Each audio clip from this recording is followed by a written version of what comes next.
Well, good evening, everybody. It's the Cryptid Huntress. I'm Jessica Jones. Thank you guys so much for being here tonight. Man, we have a fantastic show for y'all tonight. We have a brand new guest to the Cryptid Huntress channel tonight. We have Bryce Edwards here with us. We're going on the hunt with him. We're going to be hearing about his family's long history of Bigfoots and other weird, high strangeness and strange creatures on his large family farm they have down there in southern Illinois. And it's really fantastic, y'all. I can't wait to bring him up on the screen today. And we were just talking before the show. I feel like we've got some things in common, y'all. Okay. And of course, if you got Bigfoot experience, we got something in common. Okay. But anyways, well, I want to thank everybody so much for being here. Thursday, we had a wonderful show with my good friend, author E.D. Testerman. Y'all know Eric.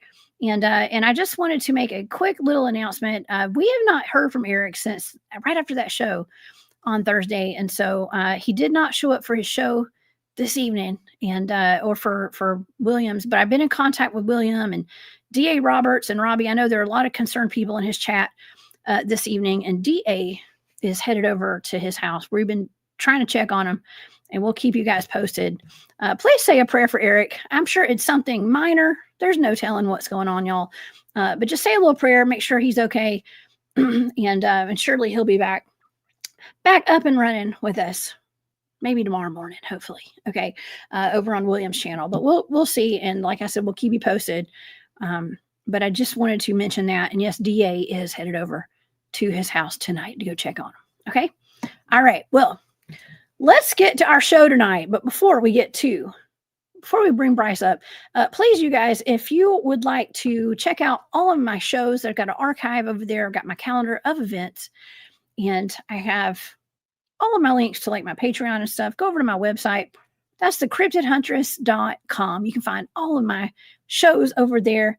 And of course, I have links to my Patreon and to my shop. It's called War Woman Goods. And I appreciate you guys' support so much. It means the world to me, y'all. Okay. Well, let's get to our show.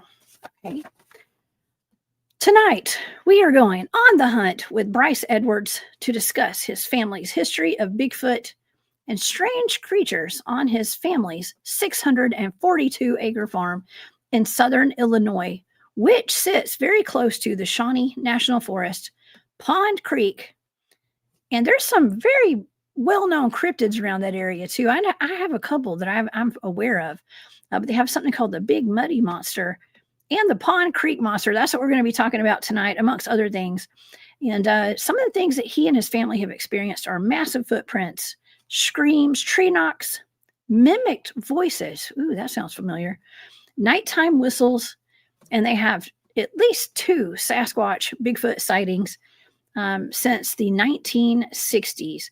One of them was actually a broad daylight sighting, and to me, it kind of sounded like a dogman a little bit that was digging into the side of a hill. But we're going to have Bryce tell us all about that.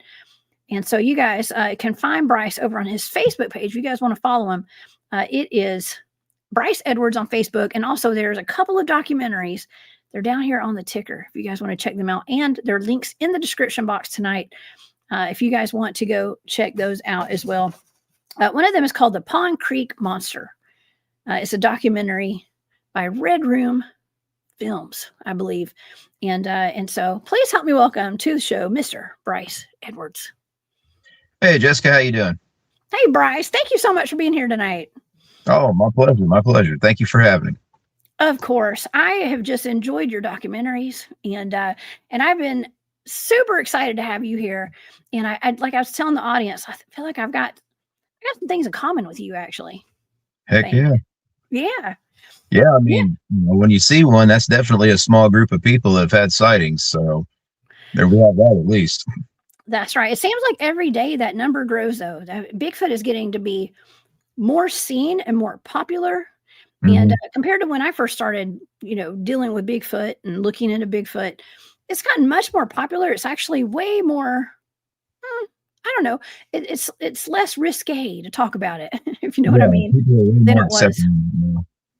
Yeah. Well, I was reading that your family started having Bigfoot sightings at your farm back in the 1960s or something like that. That's a while back. Yeah. Yeah. That was my grandma. So my dad was 5 years old when this happened. And this would have been 1963, roughly. My uncle was probably around one. Hmm. So the story goes, grandma was telling me that it was a summer day and she had the boys out in the front yard with her and they were just enjoying the day and dad was playing around in the front yard and all that. And she said all of a sudden she saw what she called a honey bear come out of the woods across the road and into the field. And whenever it saw her and my dad and my uncle, it stood up on two legs and started walking towards them. We don't have bear in southern Illinois. That's the thing. Occasionally there'll be like a black bear migrate through, like going to Indiana or Kentucky. Um, but other than that, no. Oh Even no. back then.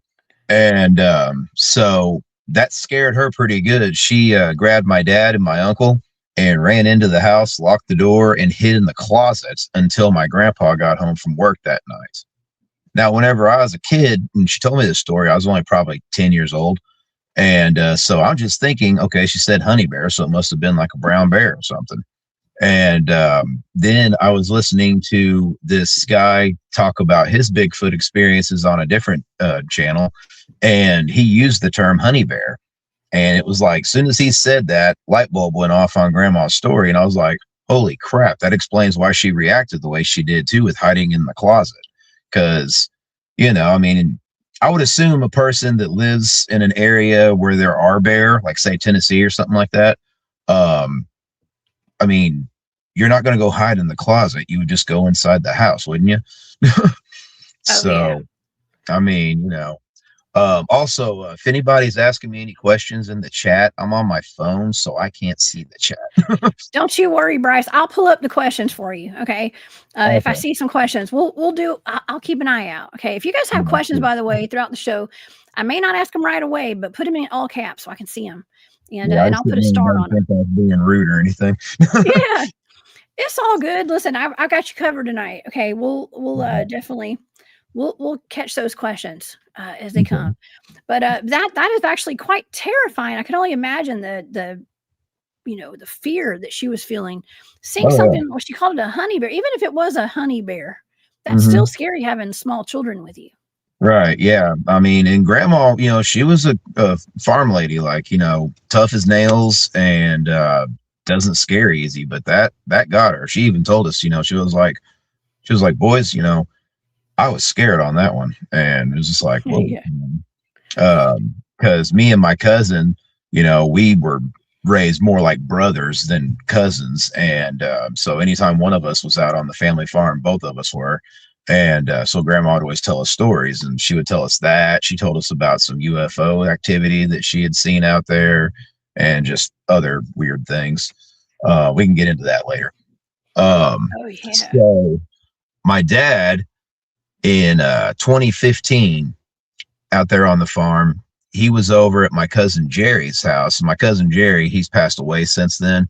But they were out there. It was, I think, late summer, so say August, September, getting to be dusk, and you've got the birds chirping, insects making noise, and across from Jerry's house, way out in the field, there was a pack of coyotes starting to go off.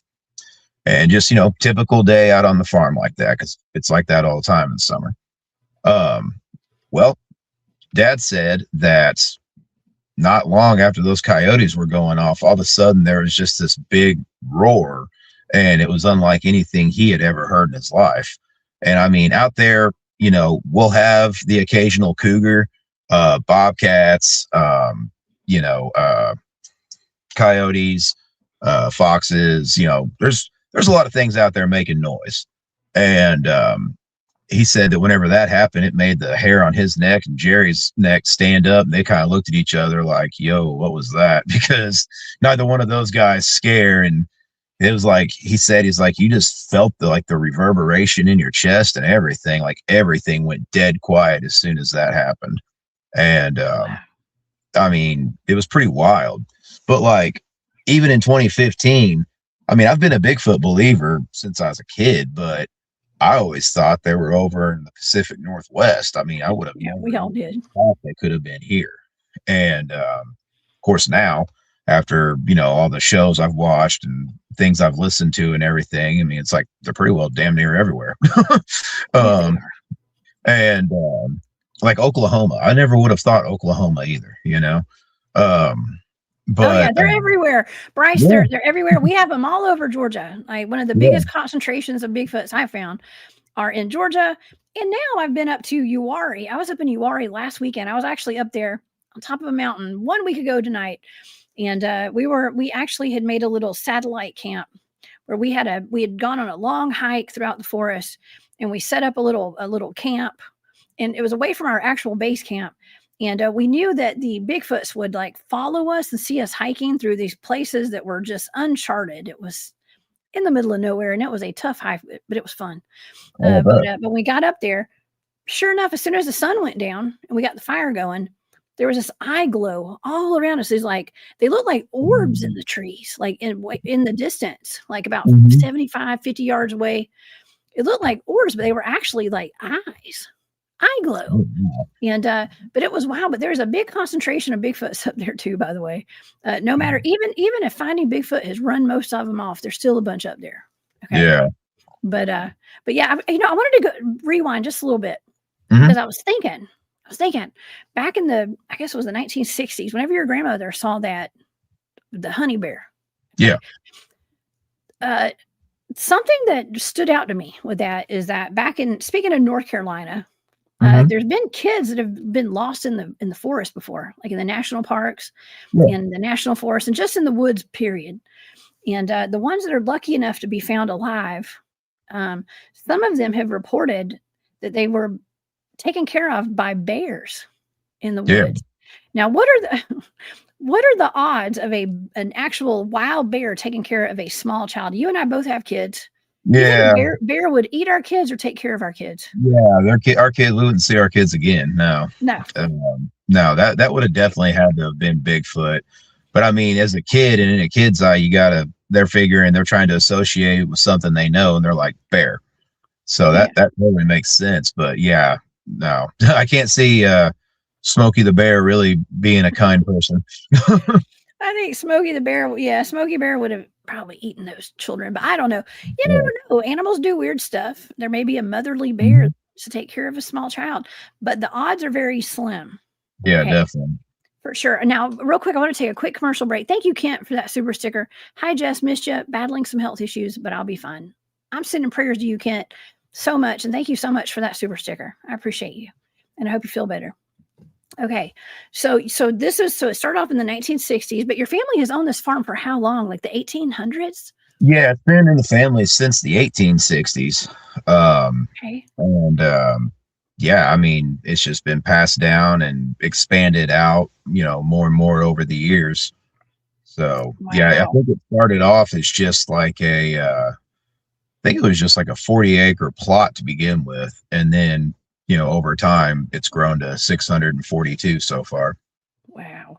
What can you describe your farm to us kind of? And while you're describing your farm, like, do you have livestock? Is it mostly pasture? Is it lakes and woods, whatever? I'm going to show a map because we have a lot of international viewers and they may not know where Illinois is on a map. So while you talk about that, we're going to pull that up. Yeah. I'm not going to give away the direct location of it just No, because don't we do don't want that. people coming out.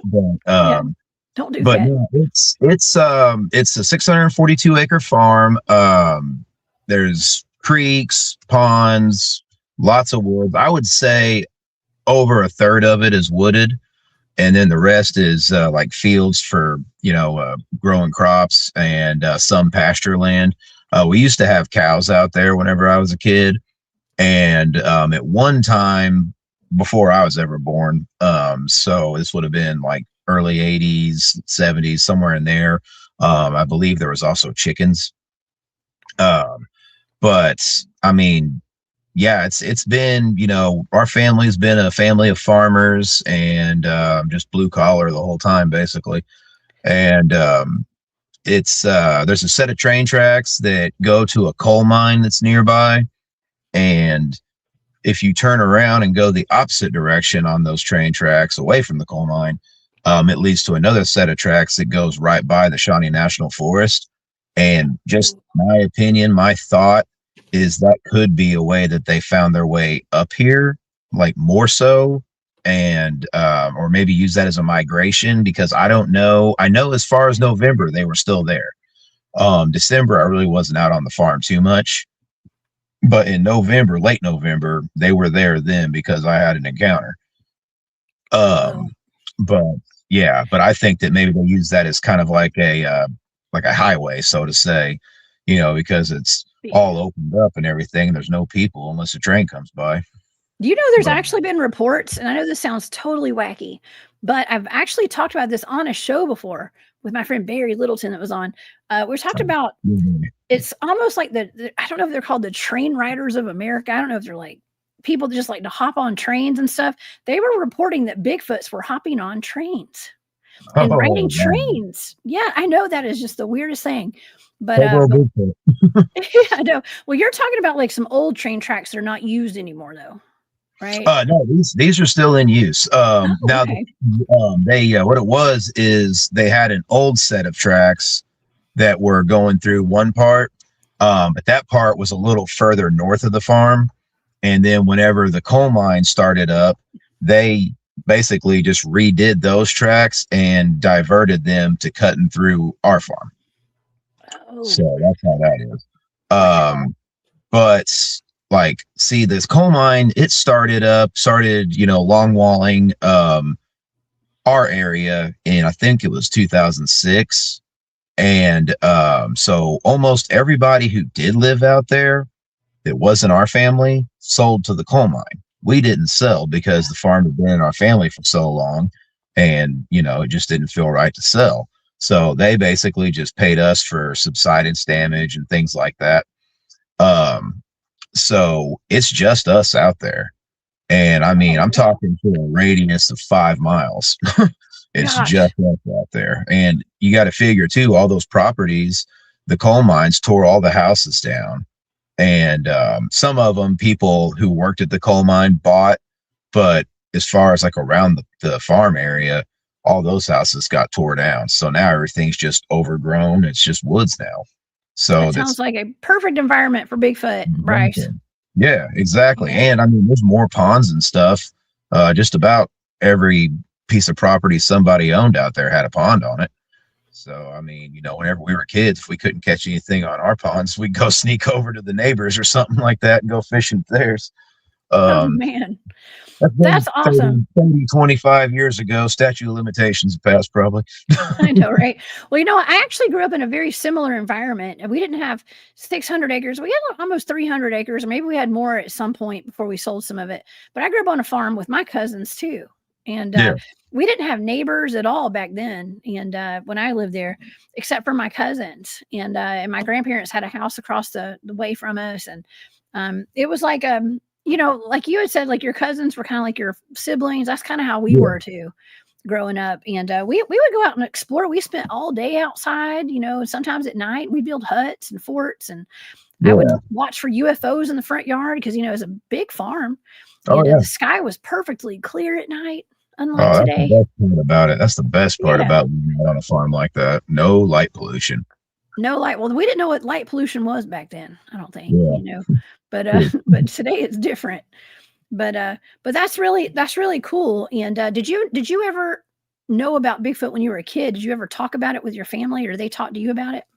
Not really. I mean, grandma did the honey bear story, but like she also watched a lot of those shows like Sightings, Fact or Fiction, In Search of, all those things. Even Unsolved Mysteries. I think there was a Bigfoot episode Oh, on Unsolved Mysteries. that was my favorite show. So Yeah. yeah, so I would always just watch that stuff with her, and then we would talk about if she had something that, like the episode was about, if she had a story about a personal encounter or something like that, she would talk about it. Um, as far as I know, that was the only time she ever saw Bigfoot was the honey bear story. Um, but like I said, she had way more with the UFOs and everything. Um, Oh. yeah, especially in the 60s, because she said that like out on the farm, well, her and my dad and my uncle, this would have been in the 70s. They were leaving town, the town I live in. They were heading out to the farm, and a cigar shaped silver with blue lights, and I think dad said yellow lights, um, UFO followed them all the way out from the town I live in, clear out to the farm, went across from where they parked at the house, and just hovered over the trees and the field and everything across the road for a good 10-15 minutes, and then it just went on. Oh my So gosh. So you yeah, guys, okay, so I'm here to talk to you tonight about the Bigfoot stuff on your property yeah. and the others, but If the my other dad stuff could get off too. my goodness. Yes. Listen, it's just like wherever my teams do research. We go Hmm. wherever the local legends and lore are, where there's already some kind of established legend or lore, okay, to that land. That's where we get where we decide where we're going to do our research. It's places like that because wherever there's one thing, there's always something else. Yeah, I Always. can do that. Yeah, just like your property. That's Hmm. that's it's pretty uniform, man. That's what happens. And Yeah. do you I know this is kind of a weird question because I haven't even asked you what you think a Bigfoot is, or if there's some kind of sort of an X factor, as my team calls it. Like it's not just flesh and bone and all that kind of stuff. There's something more to Bigfoot, in my opinion. And Same. Yeah. yeah, and I think it's all connected. Hmm. And this is through my all my years of research. I think there's something more to it, and it has a connection to, let's just say, UFOs and ETs and portals and ghosts and Yeah. dogmen or whatever else is out there. I don't know. What are your thoughts on that? My thoughts on it, I don't believe it's just flesh and blood. I believe that, and again, this is just my opinion, just from things I've thought of. I think that just like how in humans we have our own evolutionary skills where some people are gifted in other ways that people aren't, like say like psychics, things like that, Mhm. that they have their own evolutionary traits as well. And some of them could have more of that woo factor than others. I believe in the woo. Absolutely. Because how else do you explain, you know, here goes a set of tracks. Oh, they just stopped. And you're in the middle of like an open area where you should have seen more tracks. I think that they could do something to open portals or like a pocket dimension they can hide in or something like that. Phase in, phase out. Mhm. It's yeah, I totally believe that all that is possible with them. I It mean, I is. know people talk about how they'll like see them drop to all fours and like walk on their toes and fingers. I mean, that's a good escape method. But I don't think that's what they're doing every single time. No, exactly. There's no straight answer to any of it. I mean, Yeah. and in all reality, we really don't know. I Mhm. don't claim to know anything, although Right. some of my critics think that I think I know everything or something. I don't know, but I know nothing about nothing. If they watch my shows, they know I don't know nothing about Yeah, nothing. most of the Okay. shows I've done, I always read the comments, and everybody's always like, "Why don't you have any video of what happened?" It's like, man, I wasn't thinking about grabbing my phone and that. That's right. That's right. Well, and you don't think about that when you're having a moment. I mean, it'll rock your entire reality to have an Yeah, encounter with something that's not supposed to exist. right. And so you can't Exactly. expect everybody to grab their phone. And plus, all the videos we get, anyways, are like blurry and shaky. And Exactly. what's the point? In my Exactly. opinion. Yeah. Yeah. I have a question for you though.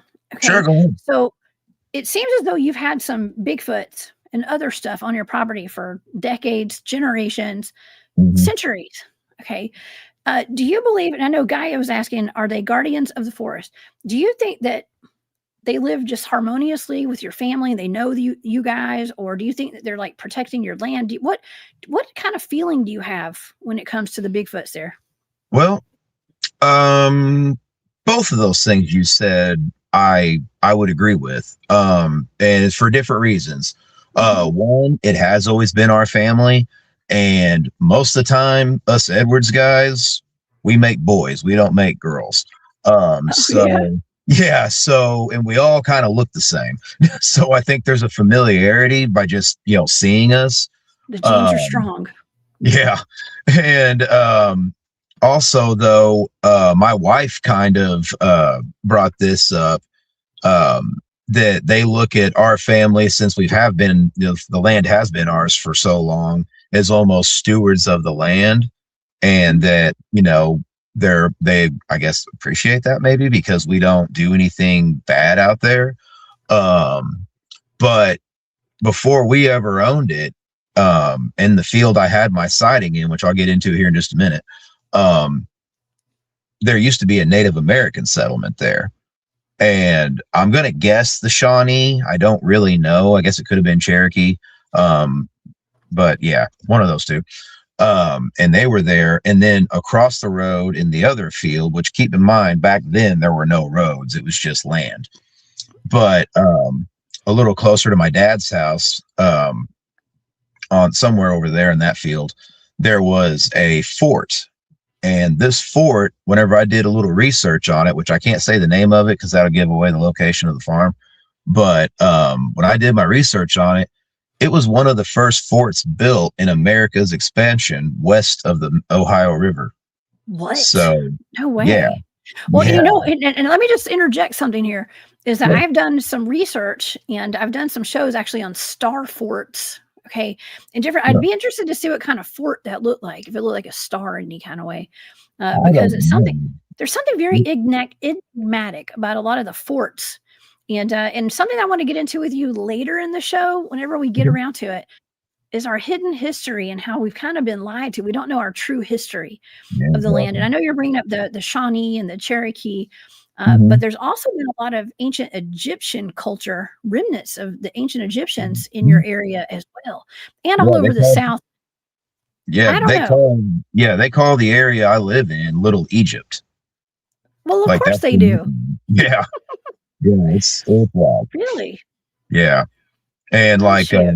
the local university, and that's a Southern Illinois University. Their mascot is the Saluki, which is an Egyptian racing dog. Um, yeah, we've got Giant City. We've got Garden of the Gods. I mean, Garden of the Gods is Giant. over in the county. You just Um, said giant city, yeah, like well, giant humans. yeah, Yeah. exactly. Oh And boy. So you know how we had that eclipse, what was it, 2024, I think, and then we had one in 2017. The pathways of both of those crossed, where those pathways crossed at was right over Giant City. No way. So like the conspiracy theorist in me, I was all like, oh crap. Thinking about that. I'm like, oh great, we're going into a doomsday scenario now. But yeah. But No, now it's not just doomsday. I mean, I think that it's important that we talk about these things because we have been lied to. We are taught. I mean, there's been so many resets, oh and yeah. I'm not saying any of this is right. I'm just saying this is from my research. This is what I believe, and sometimes I just think out loud. Okay, Yeah, no, I'm but with you on it. but there's something going on here. There's something fishy out there, and I actually have covered an ancient Egyptian temple that there's documentation of that was covered up under Lake Norris in Tennessee, as a matter of fact. Yeah. And yeah, ancient and like 23 or more, what we consider what we call Indian burial mounds. But they Mhm, were excavated by the local students at the colleges and stuff mhm. before they flooded out that land. But I'm of the belief that potentially a lot of our ancient history that was meant to be covered up by, well, not meant to be, but the powers that be covered it up. So we never know about it by these man-made lakes. There's probably some man-made lakes over there where you live, I would assume. Oh yeah, a couple. There's Crab Orchard Lake and Wren Lake. I think we need to start digging into what's under them. Yeah, it would not surprise me one bit. Yeah. It would not. I don't know. I mean, considering we don't know the full history of like what's happened on our land here, we have some idea. We know some of the history. Yeah. My question is like, do you think that has a lot to do or something to do with all the activity you have on your property?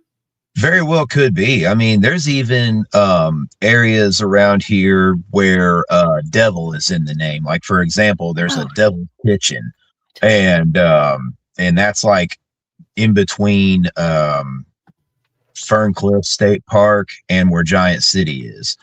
And I mean, Native Americans, which if William, if he's still in the chat, correct me if I'm wrong, but if from what I heard, if devil was involved in the name of a piece of land, it usually meant that there was some kind of a creature there, like be it a Bigfoot or a dog man or maybe even just evil spirits.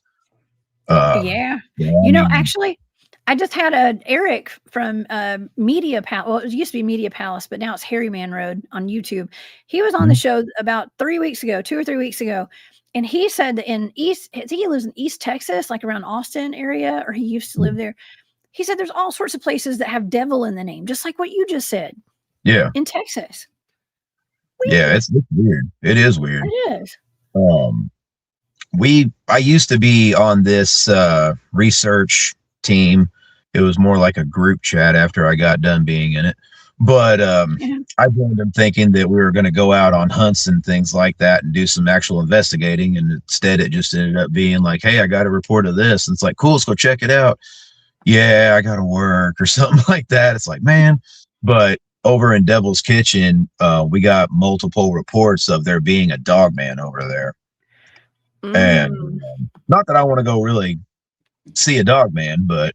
Oh, they're fun. Yeah. Why not? I'm just kidding. I would be the one to go, hey, I'm gonna go pet it. Yeah, well, there is Anubis, the ancient god of the underworld. That I don't know if ancient Egypt was. Some people believe that ancient Egypt was actually here in the U.S. and the Mississippi River is the Nile. Yeah, I've seen stuff about that, and I don't know what to believe on it because it's like it makes sense. I can't say that I can't. I mean, I totally see where they're coming from. And, as the kids say, it tracks. It tracks. You got that lingo like I do with the kids. Yeah. Yes. William Nighthawk says exactly. He said exactly, Bryce. Oh, okay, good. Yeah. So you were right. Okay. Yeah. Yeah, there's so much going on. Like there's even in Memphis and stuff. A lot of the towns, a lot of the, I don't know, names of the towns and landmarks and all that. It just has a lot to do with Egypt. And it's like, well, there's just I just don't buy our written history anymore. Yes, I really don't. Here in Illinois, I mean, it's further south of me. It's right before you go into Missouri, I think. Anyways, it's straight down Interstate 57. But anyways, there's a Cairo, Illinois. Yeah. We pronounce it Cairo. We say Cairo like the syrup, right? Yeah. I mean, that's how we pronounce it. Oh, Bryce, wait, hold on. Before you go on, I got to ask you one question. How do you pronounce Vienna sausages? Oh, well, there's a town called Vienna over here, so that's what I call them, Vienna sausages. Thank you. I'm going to forever ask everybody that comes on my channel how they pronounce Vienna sausage. It's Vienna. I'm sorry. Yeah, exactly. Yeah. Okay. Right. Thank you. There you go, audience. You got it here first. Okay. I just appreciate people that can back up my accent. Okay. And my lingo. That's right. But yeah, so Cairo or Cairo, we call it Cairo in the South. Like we have a Houston County here in Georgia. We call it Houston. Okay, so everything is mispronounced, y'all. It's just the way it is. But wow. Okay, I have a question for you. Another question, because I know I may be skipping ahead a little bit, but you had mentioned a black figure on your property. Now, I've was Yeah. listening to an interview you did where you're talking about how they were digging into the side of a hill. Hmm. To me, that sounded like a dog man, but I don't know. I want to hear about this black figure that you saw, and what Okay. do you think it was? Okay. Right before I get into that, I needed to say what happened before that. Is that Okay. okay? Yeah, absolutely. Um, I okay. told you I So was skipping ahead. yeah, Sorry. no, you're good. You're good. So 2023 on Mother's Day in the month of May, my wife wanted to go out to the farm and she was hoping maybe we could still find some morel mushrooms, which I was pretty sure there wasn't any, and of course there wasn't. But I asked my dad if he knew if any would be at, and he was like, yeah, he's like, go behind Jerry's, that stretch of woods over there. I was like, yeah. He said, all right, go back in there. He said, where the fallen trees are, if there is any still, they'd be over there. I was like, okay. And so we go out there, we go to Jerry's, and we park and we walk through his yard, and then where his backyard ended, there was some like a overgrown area before you got to the field to cut over to go to where the woods were. And the grass was probably about belly high, maybe chest high, depending on how tall you are. But we were walking through that, and I found a what looked like at first. I mean, I'm just thinking, just walking around looking. I see what I thought was a deer bedding spot, but with what I found in the field, I'm starting to think it was an ambush spot. And reason being is my oldest son, he was a little bit ahead of us, and he got to the field first.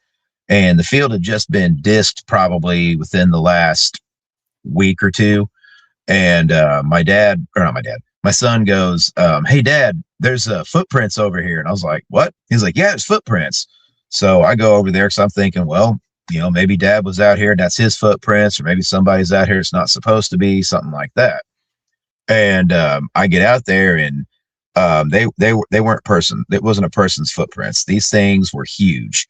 I wear a size 13, and I put my foot next to it, and it was way bigger than mine. So I went back to the car and got my tape measure out of the glove box, came over there and measured it, and it was 18 inches long by 5.5 inches wide. That's a big boy. Big, Pretty yeah. big. And I mean, there Yeah. was toes and all that too. It wasn't like somebody in rubber boots walking in the ground just spread around their print. It wasn't like that. Like you could make out toes. Oh yeah.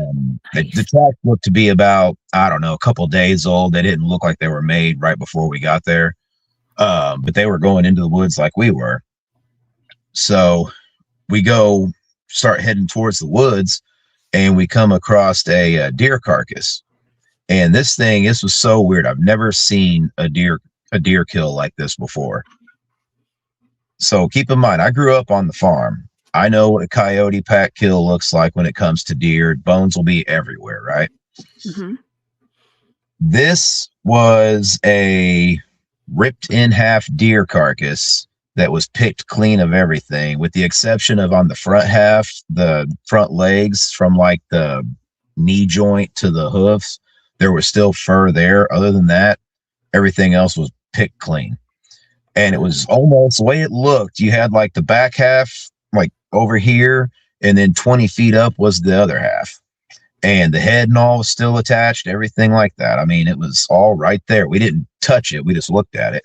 But you could see where it just looked like something got it and just like broke the neck maybe, and then just ripped it right in half, because that was like where it was separated at was the spine. I mean, legs were all still there. Everything was still there bone wise, but it was just the most weirdest kill I've seen out there ever.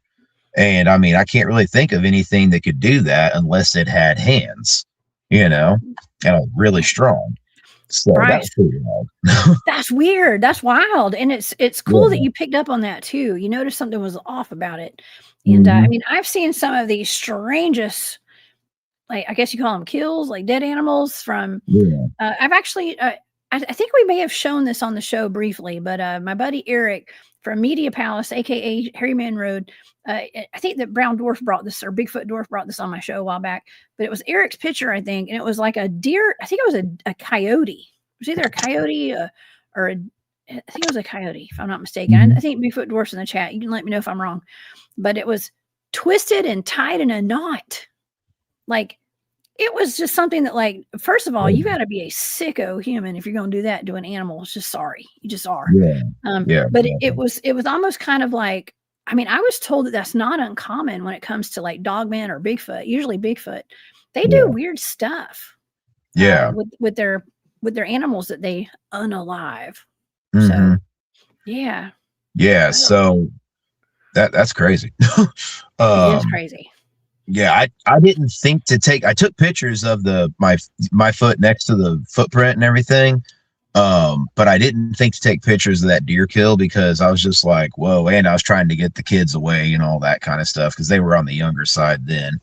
I mean, they're still young now, but now they're like 11 and 9 and 6, and back then they were younger. I mean, I got an 11-year-old too. And Yeah. have your kids had any experiences with them? Not that I'm aware of. My youngest, he keeps saying he sees Dogman out there, but I mean, he's just kind of obsessed with Dogman from the podcasts he's watched with me and everything. He's like, "Ooh, Dogman," and I'm like, "Yeah." And he's like, "I want to see a Dogman." I was like, "No, you don't." From a distance. From a Yeah. distance. And Yeah. I mean, like getting into the sighting I had, so that was weird because, and like, I mean, I want to think it was a Bigfoot because of the prints I found. I have found 3-toed prints out there. Matter of fact, whenever I found those 18-inch prints in the very corner of the field, I found different sized, like looked like 3-toe prints that weren't Really? like the Bigfoot prints. Yeah, there was 3 toes, and it looked like maybe on the heel of the foot that there may have been a claw or something there too. Maybe it was just kind of how. But I mean, I was also looking in the mud over there, so it was kind of hard to make out. Whoa. Well, we've found some 3-toed prints before, and sometimes there are some that do line up with the potential Bigfoot having 3 toes. It just depends. That just depends. I Yeah, mean, it could also be a dog man. I know. That's what Yeah. I don't want that to be out there. But Well, it's okay. Sometimes they're not all that bad. yeah, Listen, when they get a bad rap, we hear a lot of the stories you hear on podcasts a lot of times are mhm, death and destruction and people yeah, ripped apart and yeah, but that's not the facts though. Like it's really not yeah. when it comes down to it and we get these reports from people, yeah, they get scared and people see them and they get really upset because they're so scary and they're so big, but they Mhm. don't usually attack people. They don't That's good. usually. Yeah, and if Yeah. they've been living on your property for a long time, they probably know you. So, Yeah, yeah. that's wild to think too, I mean, like it's like I'm totally okay with Bigfoot being out there, but like, even though like you said, they're not all bad, it's like, oh man, like I watched too much of the Howling and all that stuff when I was younger and everything. If I saw one of those Right. out there, I'd be like, oh, I'm screwed. Oh, yeah. Um, yeah, The but howling. like, yeah, but like the sighting of this creature, it was wild because my dad called me and my grandpa, he was battling dementia. He passed away back in April. But he said, "Hey, can you bring Pop out to the farm to my house?" I was like, "Yeah, sure, no problem." So me and my youngest, he was 3 at the time. We went over and got Grandpa and got him in the car and headed out to the farm. So when I'm going to the farm, there's a main road that'll take you out to the country, and then you just take back roads the rest of the way to get to the farm. And whenever we're coming down the road that the farm is on, we go over the bridge where the creek is, and it's kind of a tight bridge. I mean, just think like an old back roads country bridge, for a creek. Um, and so you've got wood line on both sides following the creek, and then right after that is fields on both sides. So I was heading east, so the field that was south to my right, I catch movement out of my eye, and I'm like, I look over and I'm like, who's in the field? Because at first you just see this big black figure, and it was like bent down or knelt down, digging into the hillside, and the arm like thrashing back was what caught my attention. Otherwise, I don't think I would have seen it just driving. Um, and it was so wild because like take like the length of my arm and add like another half an arm at least, And that was how long this thing's arm was throwing the dirt back. I don't know what it was after. This was 3:15 in the afternoon on a sunny day. The month of May, for whatever reason, seems to be whenever I start getting the activity kicking off the last 3 years. Could be sooner, but I don't know. It's something about May. And It's the this best thing, month. That's my yeah. birthday month. Oh, Yeah. cool. That My is weird though. That's kind of a hot month. You wouldn't think that the Bigfoots would be out so much when it's so hot, but yeah, they are. it had been raining a lot though. That year in 2024, we had a ton of rain in April, and it was still raining like cats and dogs in May. That day it wasn't, but that night it did. But whenever, I mean, this whole sighting took maybe 5 seconds at the most, but as I'm seeing it, like it's like time stopped. I mean, I just was like blown away. I'm like, no way. Like, I'm thinking to myself, because I'm like, I can't see the face, never did. And that aggravated me because I'm like, what are you? It's like, you look like Bigfoot, because I didn't see pointy ears. You know what I mean? Mm-hmm. But whenever it stood up, because like whenever it was thrashing, it was whenever it would grab the dirt and pull back, it would keep turning away from the road. So I never did get to see like the side profile of the face or the front or anything. But when it stood up, because it heard the car, it stood up and it started walking further into the field, so further south. And there's like a small little spot of woods, and then another field behind that. And then there's woods for a good 2 miles after that, just solid woods. So I think that's where it was headed. But the build on this thing wasn't what I was expecting. I was expecting something like hulking, like like Patty from the Patterson Gimlin film, something like that kind of build. And the build on this was more leaner. It was more like a swimmer's build. Like there's this movie that Sam Elliott's in. It's called The Man Who Killed Hitler and Then the Bigfoot. The Bigfoot that they used in that movie, how its body looked as far as like shape and everything, that was almost identical to how this one was, except that mine was jet black and the one in that movie was red. So lanky, yeah. tall, skinny. They're all different sizes. They're all Yeah. different sizes and shapes. Of course, like everybody has that one visual of Patty from that Patterson Gimlin film. I can tell you, like, just being a researcher and us having the sightings we have, like down in Georgia and Alabama and North Carolina, they average, like the ones that we end up seeing are like 7 feet tall, a lot of times max. They're not that big, a lot of them. And maybe you can call them skunk apes or whatever. I don't know. They're not that big. And especially the skunk apes down in Florida, they're actually more lanky with long hair. Okay. So it's really honestly kind of regional, I think. They're just all different. Yeah, this one, the hair on it wasn't very long, because like whenever it was throwing its arm back, I mean, you could see some hair movement, but not like real wispy or anything. Now, granted, this was probably about 65 yards, maybe 80 yards at the most away from where I was on the road driving, but it was big. Like, if that thing would have been like right there next to the side of the road, I don't think we could have seen its head whenever we drove by. You know, I mean, it was big. I dropped Grandpa off, told my dad, hey, there's something big in the field. I'm going back to see if I can get another look at it. And he was just like, oh, okay. And I was like, no, Dad, big. And I was like, I didn't want to say it out loud because I didn't want Grandpa to hear it. And, like, with him having dementia, like freak out or something. And so I was like, hurry up, jump back in the car, head down there. Of course, it's gone. I'm like, well, crap. So go home, tell my wife about it. And she was like, well, you're going back there tomorrow. And I'm like, yeah, I am. And she's super supportive of everything. And she's been out there with me. She's had encounters out there with me with them. And it's been wild.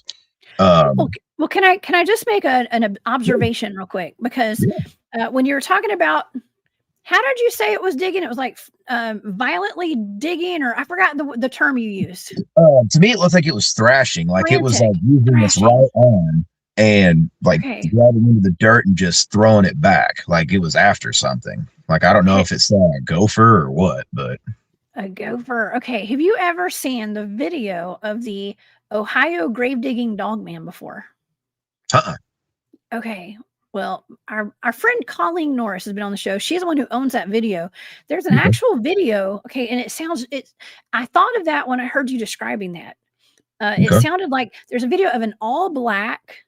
It looks like a dog man. Okay, it's like an all black, pitch black dog man, and it's like thrashing into the ground in a cemetery, and dirt's going everywhere. It's like whoosh, like digging into. Yeah, the dirt. You can see the dirt Yeah, flying. that's Yeah, the same. It sounds just like I'm going to send you that video when we're done with the show tonight. Okay, yeah, do uh, that because you need I to mean, see like it. I said, I never saw the face, so I can't rule out dog man. But the prints looked more Bigfoot to me. They did. But yeah, just because like you can see the toes. I mean, I didn't really see clawed ones, but I don't. I guess I can't rule it out.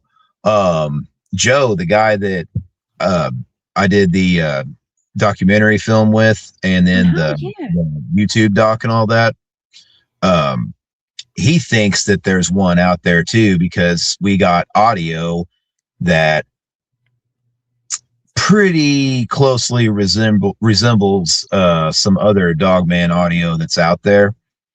And it was weird because that was like there was a pack of coyotes going, and then you heard something else going off with them. It was deeper.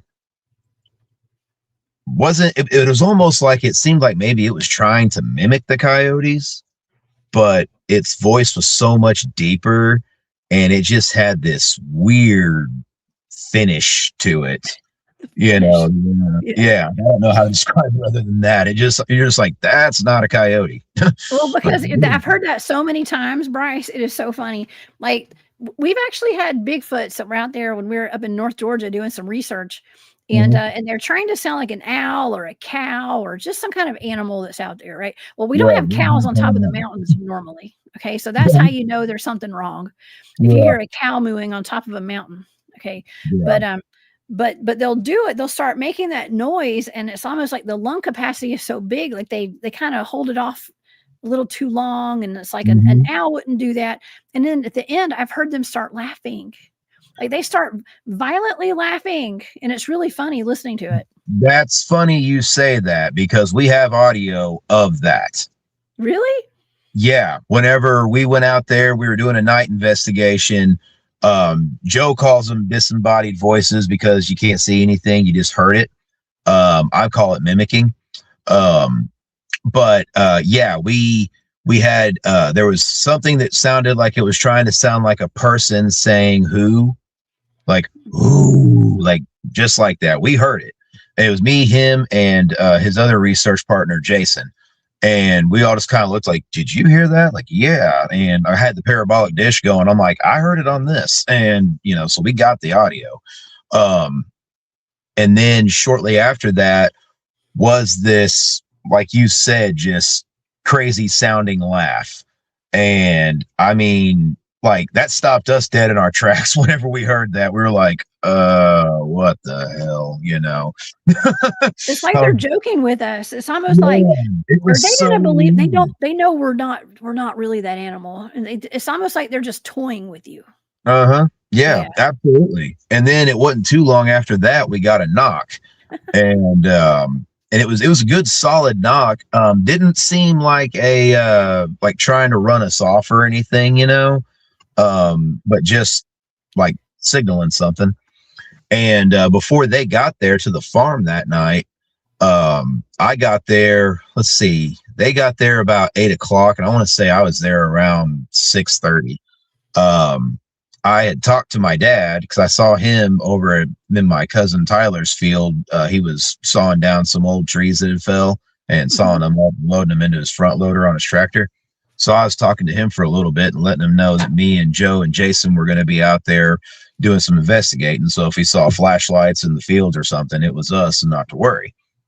And so I go and I get in my car and I go down the road a little bit and go back up the other way and go over to where his house is and parked over there across the road from his house because there's a pole barn over there and there's a set of woods and a field that's shaped like an L.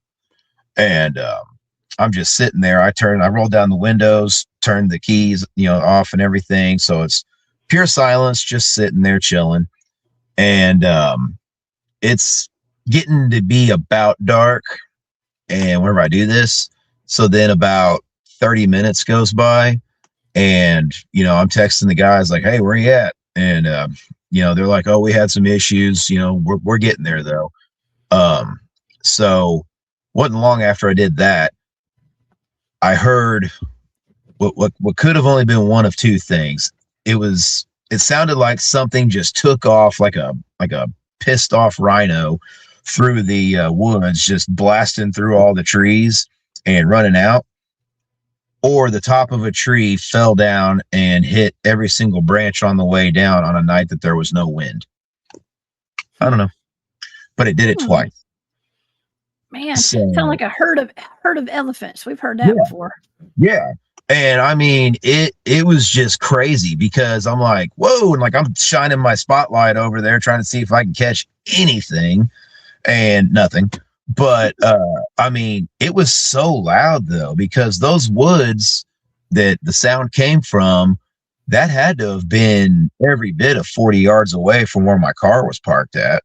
So I mean, that's pretty close. And I don't know how the heck I didn't catch sight of anything whenever I shined the flashlight over I say flashlight, it was one of those kind of like a spotlight, but not really, lighters or lanterns. And so I told them about it when we got there, and when they got there, and then we got out there, and that's whenever the disembodied voice, like Joe said, or the mimicry, that's whenever all that happened. That was all that night. And so that was really weird. But yeah, that laughter, man, that you don't want to hear that in the woods. Like that was just like, that creeped me out more than anything that I've had happen out there, really. Anything mimicking you or laughing and even making animal noises, it's really weird. It doesn't sound right. It definitely sounds off. Now, do you have like game cameras around or trail cams out?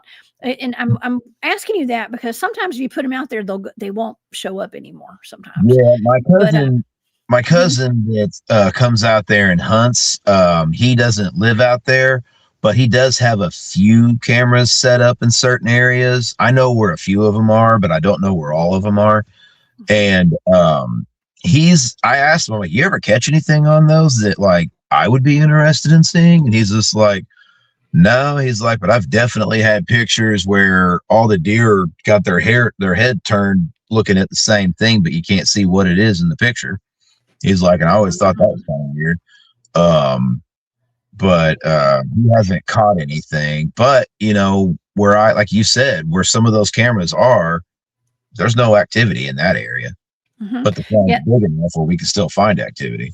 Well, they stay away from those IR lights. They can sense it. I think they can smell the batteries. Like they know they're out there. They put off a frequency or something where they just know to stay away from them. Yeah. Yeah. That's what I was they probably have a better field of vision than we do with as far as like the spectrum and all that stuff. They can probably see on a whole different level. Oh, they definitely can. I wanted to take a quick commercial break. Bobby Singleton, thank you for gifting all those memberships to the Hunt Club. I appreciate you so much. That was so sweet of you. Thank you for all your support. We do have a comment here from Sunfire Goddess who says, Bryce Edwards, you definitely have portals on your farm. What do you think about that?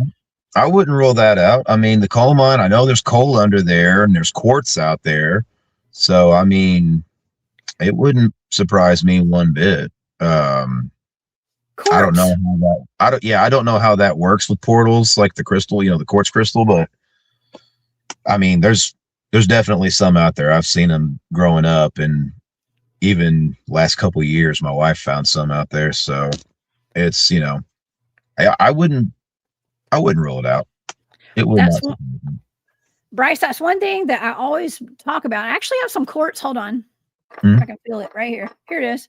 I got this at Uwari. I've got some of my quartz behind me now. Everywhere that we go to do Bigfoot field research, investigations, even dogman investigations and stuff, I always bring home quartz. Like I joke around about how I'm going to have a holographic dogman show up in my house one day from this quartz. Okay. But there's always like veins of quartz. Everywhere we go in there, wherever there's like concentrations of cryptids, there's usually quartz. Yeah. And I think it's just a conductor. Maybe it is for portals. I don't know. No, I don't know. My wife, she is big into crystals and things like that. She has a lot of different quartz and other ones. I can't even begin to pronounce them. She knows more about that stuff than I do. But yeah, I mean, like I've been kind of learning more about portals in the last year, and I mean, yeah. Plus, like the whole Native American aspect out there on the farm, like, who knows what they did to open up to let things come through, especially if they were being attacked by, the people at the fort, then, I mean, and they're not there anymore to put them back. So, What a great observation, Bryce. That's a really yeah, good observation. yeah, Williams in the chat still, he says, remember humanity failed being the stewardship over the land and wildlife. So those evil elemental powers come to do what humanity failed to do. That's protect the land and stuff and the sacred land.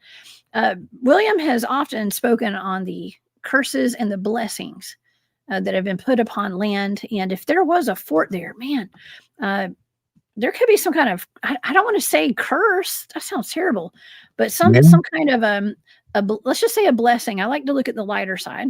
Okay. right. Maybe some sort of a blessing where something has been conjured or placed there to protect your land.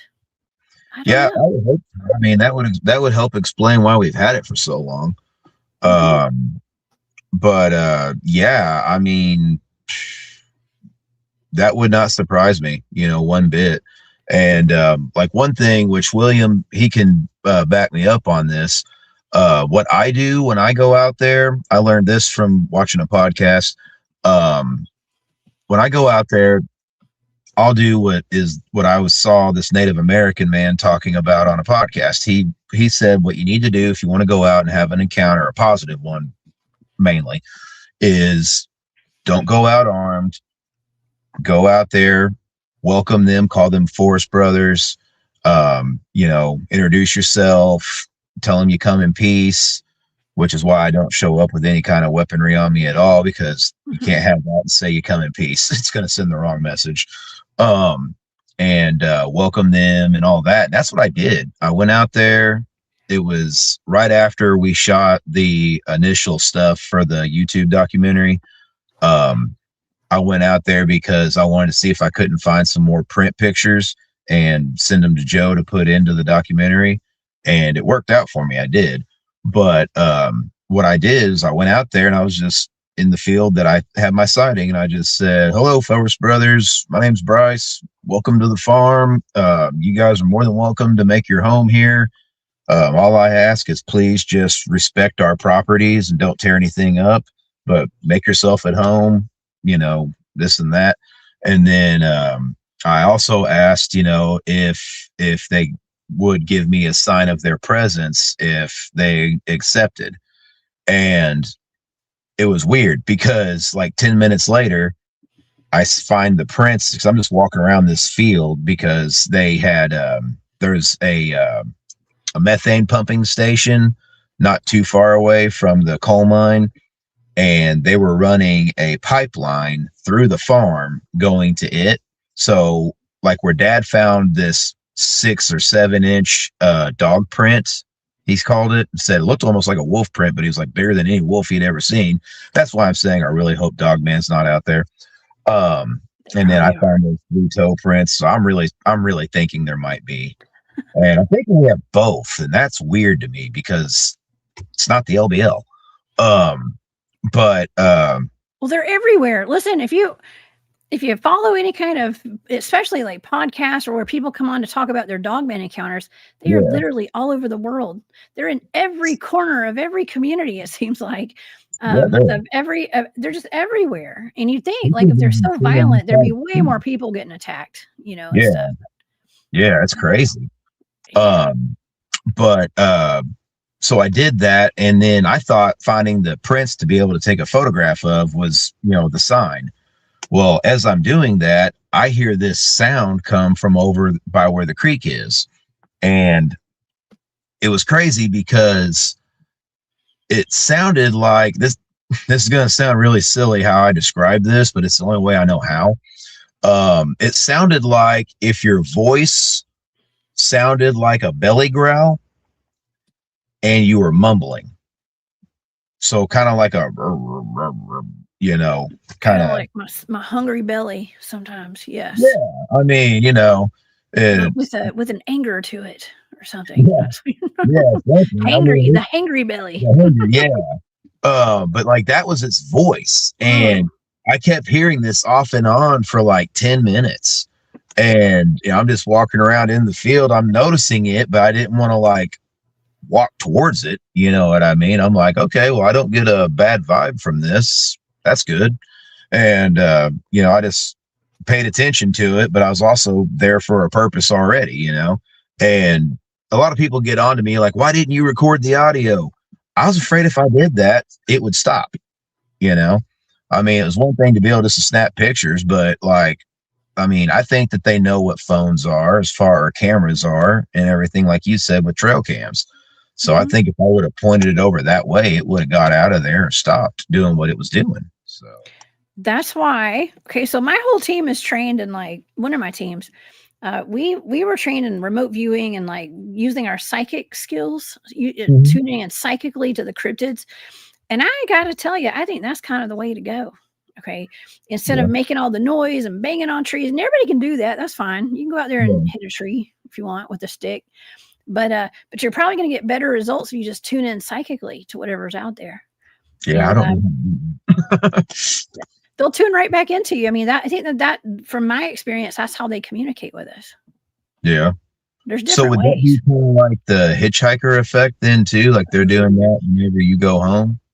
Like they're still Ooh, making contact with you, or well, to me, that's a little different. Okay, it's a okay. little different because we can actually make psychic contact with the Bigfoots out there from home. They have actually contact. They may or may not have contacted people from my team at home and in the dream state. Okay, Yeah. and so that is a possibility. But now hitchhikers are a whole nother ball game. And Okay. I have had hitchhikers that have come home with me from the field once, once that Mm. I know of, because I have a video of it actually. And I was out at this place we researched. It's called the Meadow. It's down here in the Mm. South. We call it the Skinwalker Ranch of the South. And so we were out there, and it was the night that my team videoed a portal out in the field. And Okay. Yeah. I always miss the good stuff. It seems like I don't always, but sometimes. I left and came home right before the sun went down that night because my son was really small, Yeah. and I couldn't stay gone like 2 or 3 nights in a row. I had to go home. And when I got home from the meadow, my team was out there having that wild experience with the portal, and I was at home, and my son was like he was in the front living room playing on the elliptical machine or something. Yeah. And my husband at the time, his dad was videoing him with his cell phone, and these little orbs started dancing around him. And he called me in the living room. He was like, "Hey, you want to come see this?" And I walked in and I saw these white lights floating around my son. I thought they were bugs. You can hear me in the video say, "What are those, moths? Are those bugs?" And my Huh. son's looking at them and pointing, and he's like, "Mom, ball." And Oh then he's wow. following them with his finger. And I'm seeing them with my eyes. Well, his dad, my husband at the time, could not see them with his naked eye. He could only see them through the screen on his phone as he recorded them. Wow. It was wild. Uh, Yeah. but but but eventually one of the balls of light shot towards his phone, and it shut the power off on his phone. And the No. video Yeah. stops right there. Yeah. So Oh and wow. then they disappeared. We never saw them again. Huh. But we did, but we always did. You see, my son and I are both very psychic, and we have Yeah. we're on a different frequency than like Mm-hmm. we're definitely on a different frequency than his dad. But we were on just a different frequency. We're able to like have these experiences, I think. Mm-hmm. And like his toys would cut on at night, like electronic toys and Yeah. stuff. His toothbrush would play Justin Bieber songs at night while we were sleeping and wake us up. Whoa. Was it was toothbrush made that played those songs anyways, but they would just cut Oh, on by okay. themselves at night and Oh, stuff. okay. So we always had that, but I think that was one time that I can say I had a hitchhiker. I had 2 hitchhikers coming home from the Damn. field. Yeah. Yeah, I don't that's know, fun. have you experienced that? Not from the farm, but I did live in a haunted house. Oh. The house before I lived in this one that I'm in now. We've been at this one for 10 years this year. But before that, we lived in a house for 5 years, and then we started having babies, and just outgrew the house. But that house, whenever it was just me, my wife, and our daughter, oh man, we went there a couple months. And when you walked into the house, it was just a 2-bedroom, 1-bathroom house, had a front room, dining room, and a kitchen. And when you walked in the front door, it was like literally straight to the kitchen, living room, dining room, kitchen. There was an archway going from the living room to the dining room. And I remember one day I was sitting on our love seat facing the archway, and I see this blue kid just look around the archway at me. That's the only way I know how to describe it. It was like he looked like a shade of blue. And creeped me out quite a bit. I was like, no. And then I was just thinking to myself, like, I mean, I was working midnights, back then. So I was like, I'm tired. That's what that is. I'm tired. Well, Christmas night, that first year we lived there. So that would have been 2011, I think. Maybe 2012. No, it was 2011. One of our friends was over there because we had like after everybody did the family stuff Christmas party at the house. And he was sitting there, same spot I was, talking to some of our other friends. And all of a sudden he was just like, oh, hello. And I'm sitting in my recliner, which was like, I'm right by the archway. I saw what he did, and I'm looking at him. I go, who you talking to, Matt? And he goes, oh, nothing, nobody. And he was like, I'm gonna get a beer. Got up, went to the fridge, and I'm like, I just kind of like looks. I'm like, wait a second, I know what he saw, because like he used like his there's a kid voice, you know what I mean? Yeah. And so I walk in there. I go, you see a little blue kid look around the archway at you? And he like dropped his beard, like looked at me. He was like, how did you know that? I was like, I've seen it too. And like you said, with like stuff turning on, so. I don't know that I've had stuff turn on, but I was brushing my teeth in the bathroom, and to go in the bathroom, you had 3 doors you could get in. Like each bedroom had a door to go to the bathroom, and then there was just the door from the dining room to go to the bathroom. Yeah. So Kenzie's bedroom was right next to the sink, and from her bedroom, I hear the most creepiest child's laughter. Like, I mean, we're talking like something you'd hear on a horror movie, like that, like just, ugh. And I'm like, no. What? I hear that, and I'm like, she's got to have a doll or something that, it must have, something weird must have happened and it went off. So when she got home from school, because I was, like I said, I was working midnights, she was in kindergarten and my wife was going to cosmetology school. So yeah, this happened. It would have been like 8 a.m. And I just went ahead and went to bed because I was like, yeah. But I asked her later that day, I was like, hey, honey, you got any dolls that, like you push on them and they say something or they'll laugh or Betsy Wetsy or whatever? And Betsy Wetsy. Like, yeah. And she was like, no. I'm like, are you sure? Like she had no dolls or toys that did that. She had like some like this what was it? Monster High dolls, but none of them. And oh God. Yeah, so I'm just like, oh great. And then there was another time we had a dog. It was a blue heeler and sweet dog. So whenever I went to go to bed, it jumped on the bed with me. And the only reason I know that this did happen was because the dog reacted before I did. I got home, took a shower, ate a bowl of cereal, going to bed. Front door's locked, back door's locked. You hear something slam the door, like slam against the door, and very heavy footsteps running from the front door to the back door. Like the dog's already jumping off the bed and going out the bedroom door, chasing after it. And I'm grabbing my gun And I'm running because I'm thinking somebody's in the house, you know, like I don't know how I missed it, but no, there was nobody in the house and the doors were still shut and locked. And I mean, it was so weird because the dog's looking at me like, you know, like, where'd it go? And I'm looking at him like, what was that? You know, and it was that was creepy. That was really creepy. I was very glad to get out of there because it seemed like me and my wife fought a lot in that house too. This house, Yeah. hardly ever.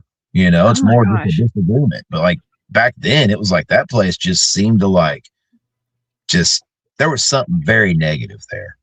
Yeah. I lived in a haunted house like that before too. When I lived in Atlanta, I live in Mhm. Georgia, and I spent 20 years living in downtown Atlanta, but like different parts of downtown Atlanta. Every couple of years, it seems like I'd move. Every Yeah. 2 to 5 years, I would move, pretty much, and into a new apartment. You know, I wanted to be at like where all the action was. So, Oh yeah. you know, I would move to like the hot parts of town, like where everybody's hanging out and stuff. And I don't know, I was wild and free back then, Bryce. Okay, Yep. and Yep. and so it was a lot of fun. But I went to this house. I didn't know it was haunted, but it was right in this place called Ponce de Leon.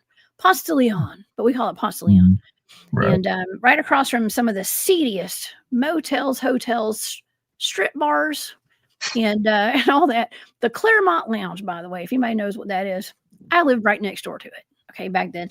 But anyways, look it up, y'all. It's rough. Yeah. It used to be, but anyways, this house was super duper haunted, and it really is the location. I think I like to say that, you know, it's the people. A lot of times when we go out and do our Bigfoot field research and our cryptid research, Mhm. to me, it's like depends on who you have with you if you're going to have an experience out there. Yeah. Some people are like on that frequency, like they bring it out. It's almost like they Mhm. bring out the activity in the environment. And I Yeah. remember some of the guys used to joke around about how they wanted me to come on their trips because we're going to have some ET activity if Jessica comes. You know, there's going to be Right. something's going to happen if Jessica's there, and they would joke with me about that because it is the people. It's a frequency thing, I think. Right. But there are also cases where it is the land. It is 100% nothing but the house, Yeah. nothing but the land. I don't know. Maybe I was on a bad frequency back then or something. You know, I wasn't as cheery and, you know, I don't know, just high vibe back then, maybe. But Yeah. That it makes was just sense. a I feel like it was okay, us living in places like that, Bryce, to me, it feels like that's our training grounds to get us ready for Mhm. what we're gonna experience later in life. Oh That's what I yeah. feel. Yeah. Yeah. No, I agree. I agree. That makes a perfect sense. Yeah. Yeah, it was pretty wild. It gets you Um, inoculated to the high strangeness. Oh Yeah. God, I got a very Yeah. early introduction to that. When I was 9 years old, I saw the Hat Man, but I did not know that was what I saw until I was in my 30s. Um, to me, it was just this creepy thing that happened at my first sleepover at my buddy Thomas's house. Um, you want me to go into that real quick? Yes. Oh, Okay. yes, I've covered the Hat Man before, and, Okay. the shadow people. I mean, I've Yeah. known people who have literally this is I've seen horrible, but, huge like, shadow one of my people. very close friends ultimately took his own life because he was having, like, shadow people chasing him and Yeah, stuff. yeah, And so it's kind of it's an interesting topic actually to me because I've seen them. I think we've all seen a shadow person at some point. mhm. Just about everybody has, just out of the corner of your eye. Yep. The Hat Man is fascinating to me. But yeah, I'd Mhm. love to hear it. Let's hear it. I'd Okay, love to hear it. so yeah, I've told this one a couple times, and I got my buddy's permission. Like, actually, he lives in Alaska now. He's in the military, and I asked him if he cared if I told it, if I said his first name. And he was like, "Yeah, I don't care." He was like, "I remember it." He's like, "It was crazy." He's like, "I don't want to talk about it," but he's like, "Yeah, you can." I'm like, "All right, cool." So what happened was stayed the night over at Thomas's house, and he lived 3 doors down from where I lived at with my mom back when my mom and dad got divorced. They got divorced when I was 5, and this happened when I was 9. So this would have been 93. Um, so it was during summer break. I remember that. Um, and it was raining, not really storming too much. I mean, you had a little bit of lightning, but it wasn't like a downpour. Um, it was weird because, you know, we were over there at his house, and the house that was next door to him was the corner house on his block. Mm-hmm. And his house set back just a little bit from that house. So like where we were at in the living room, the window for the living room is on the side of the house that where the driveway is in between the two houses. So we can see like the steps, like a side view of the steps going up to those people's front door. And we were watching TV, and then like his parents had satellite, you know, and so like when you were a kid and one of your buddy's parents had satellites, one of the gigantic ones in the backyard, it That was was a like, big hey, deal. we had cool channels, you know. Yeah.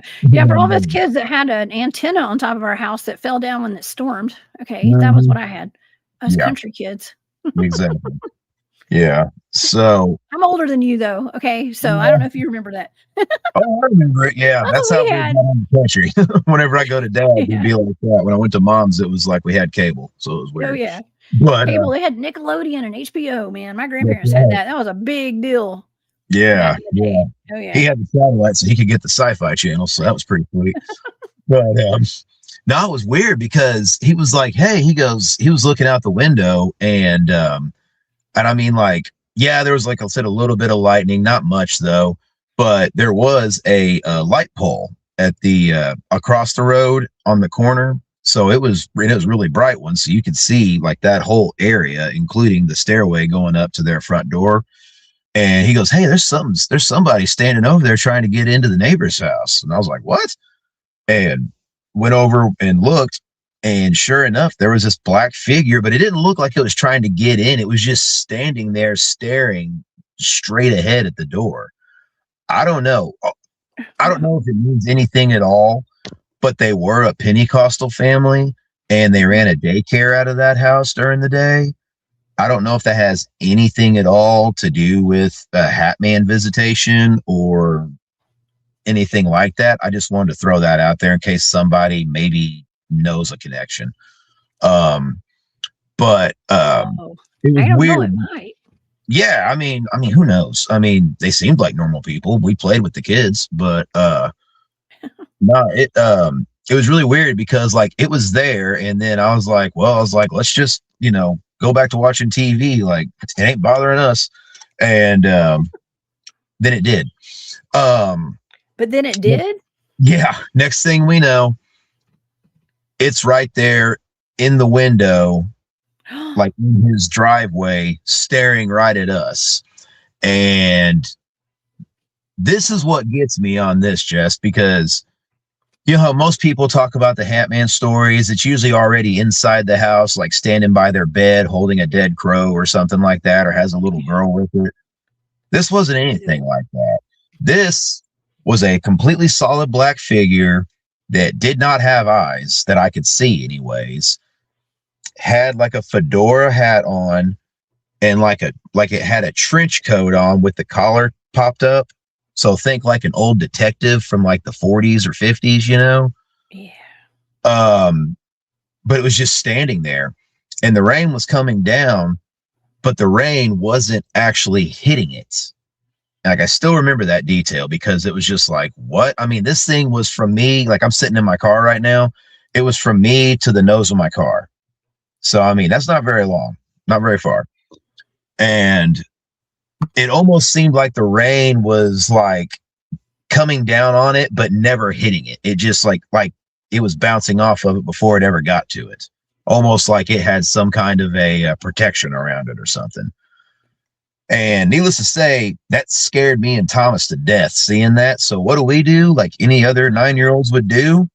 We run around to the other side of the couch and duck because if it can't see us, we're not there, and it's not Put the there blanket either. over your head.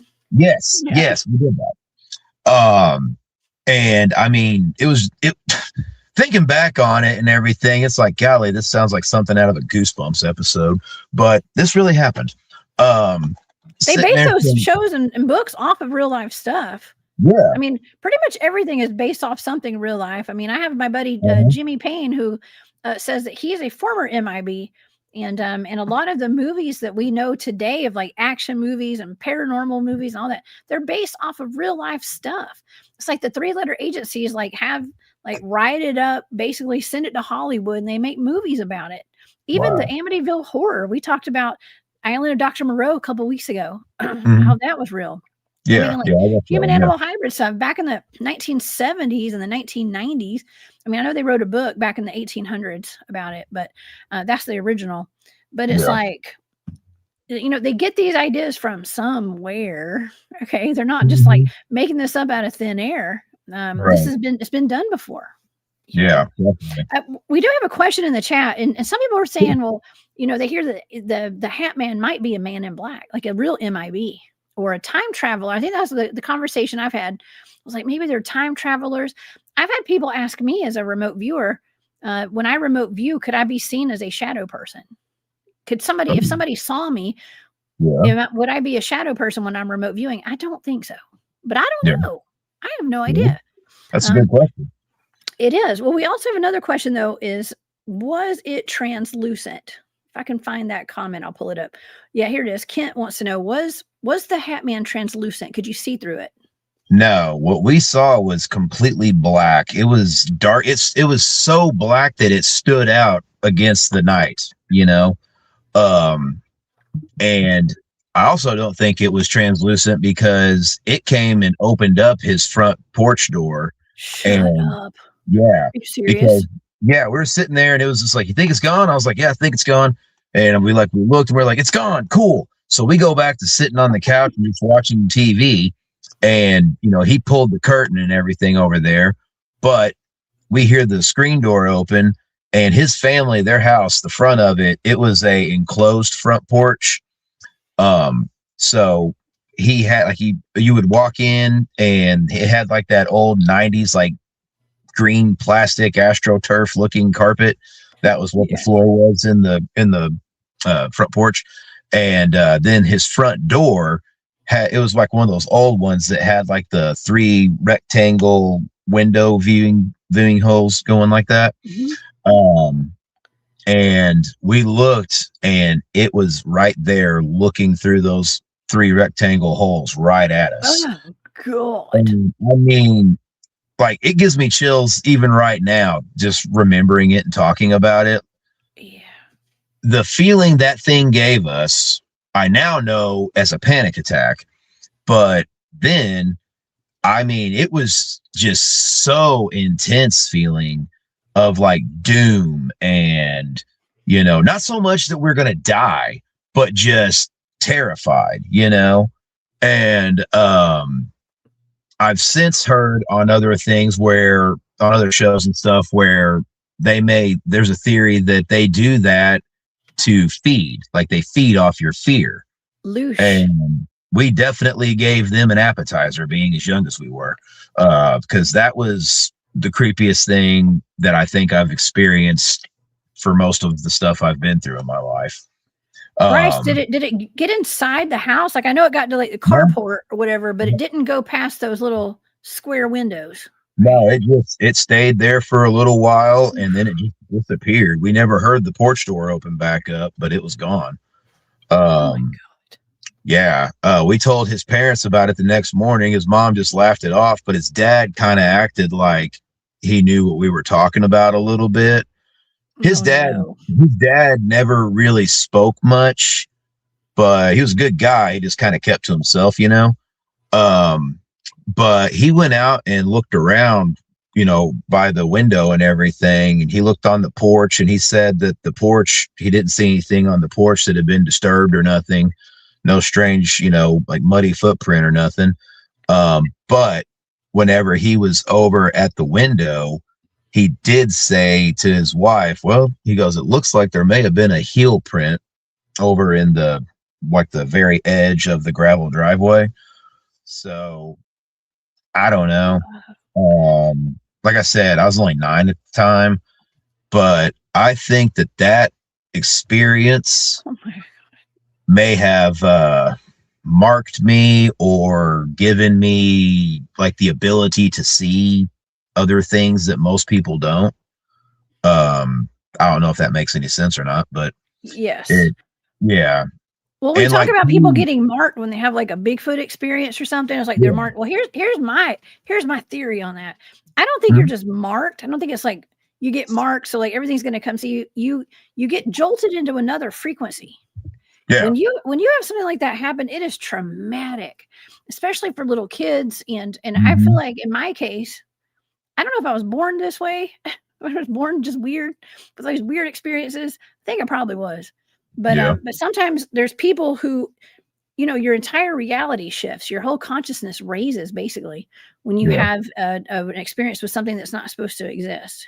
Mhm. And so I think that you change frequencies. You like the radio dial switches, like in your Mhm. in your energetic field. And so Right. now you are on that frequency to have more experiences because you are on that frequency with whatever you just experienced. Okay. Yeah.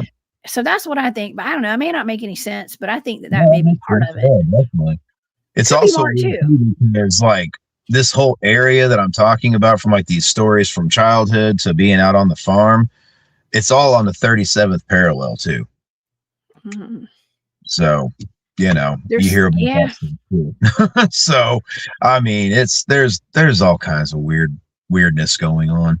So your farm Um, is on that 37th parallel too, right? yep, Hmm. yep, There's a lot that I think a lot of this does have to do with ley lines and hmm, parallels and whatever. The latitude, longitude, it's the land. It's yeah. definitely the land. So not only do you have Bigfoots, you probably have dogmen. You definitely have hat It's men and all even sorts that of way. spirits. Yeah.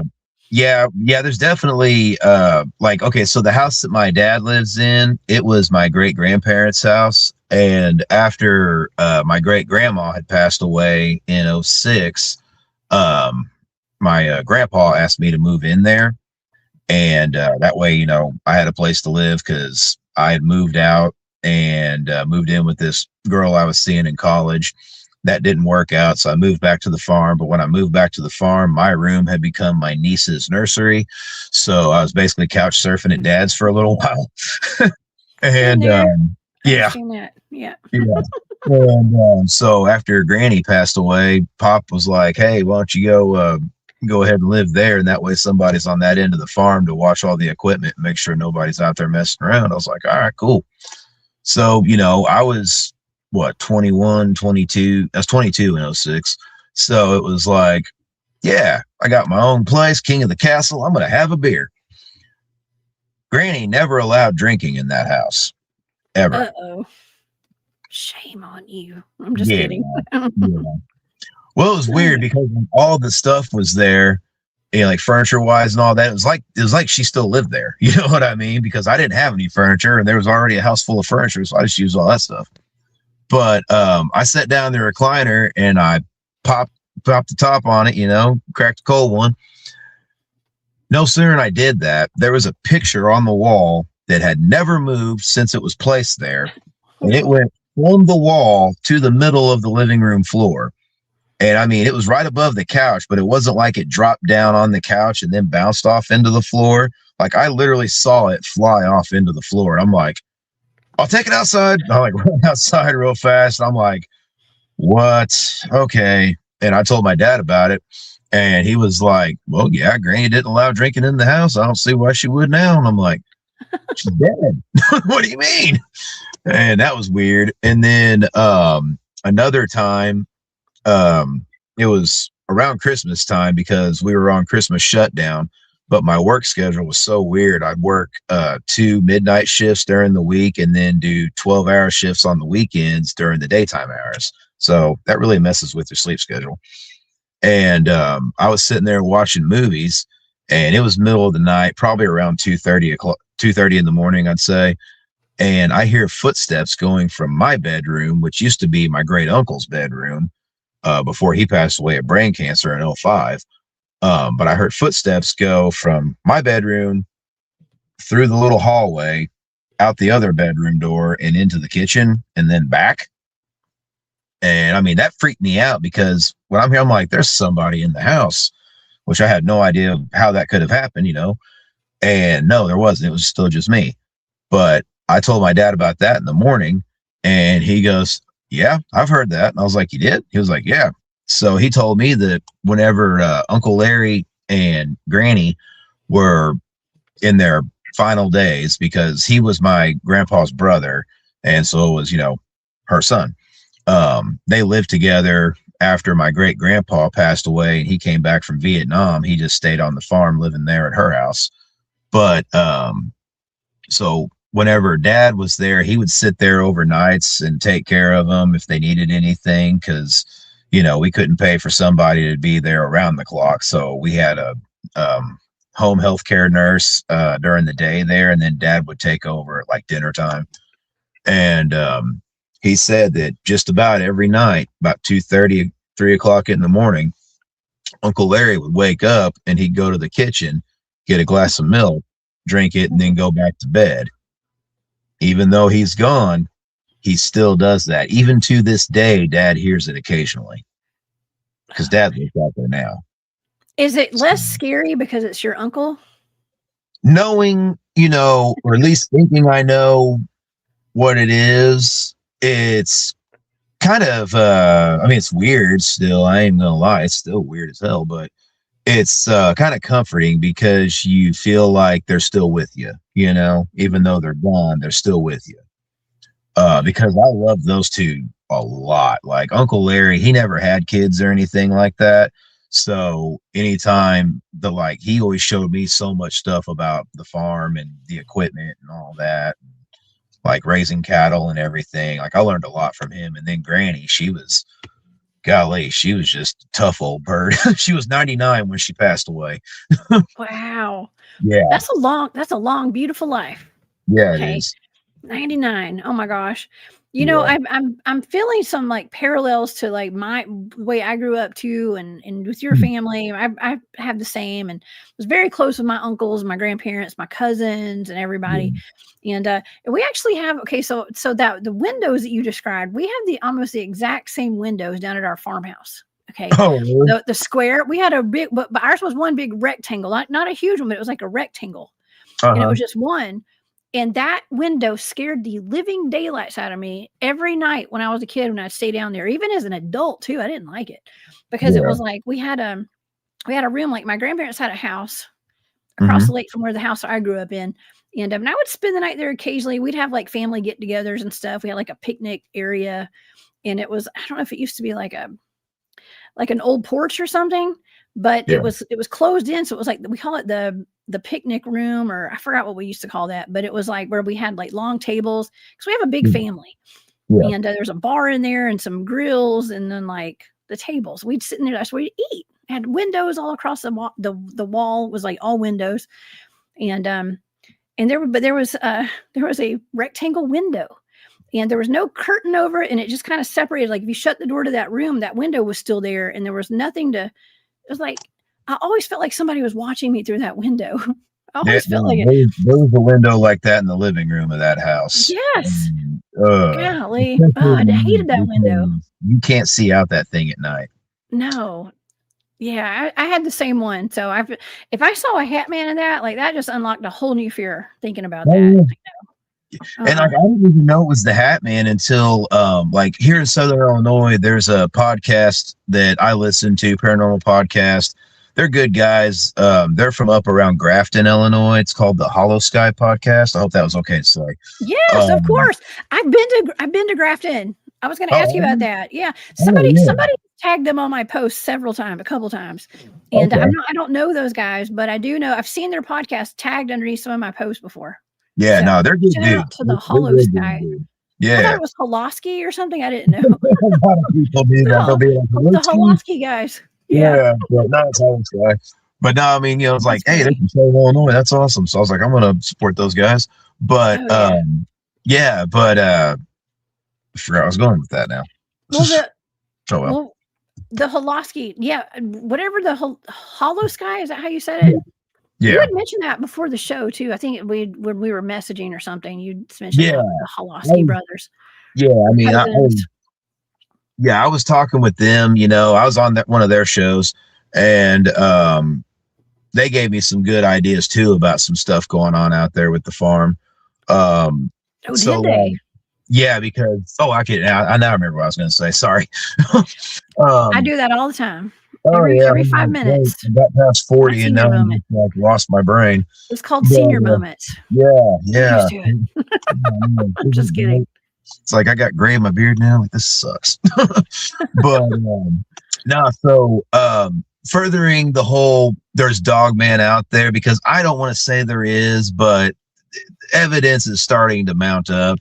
And like Mhm. anybody who's seen me on other like older shows, I never even mentioned anything about it because I was just so no, there's no way that can't be what that is, until Joe sent me some audio, and we heard something that's literally, it was so weird.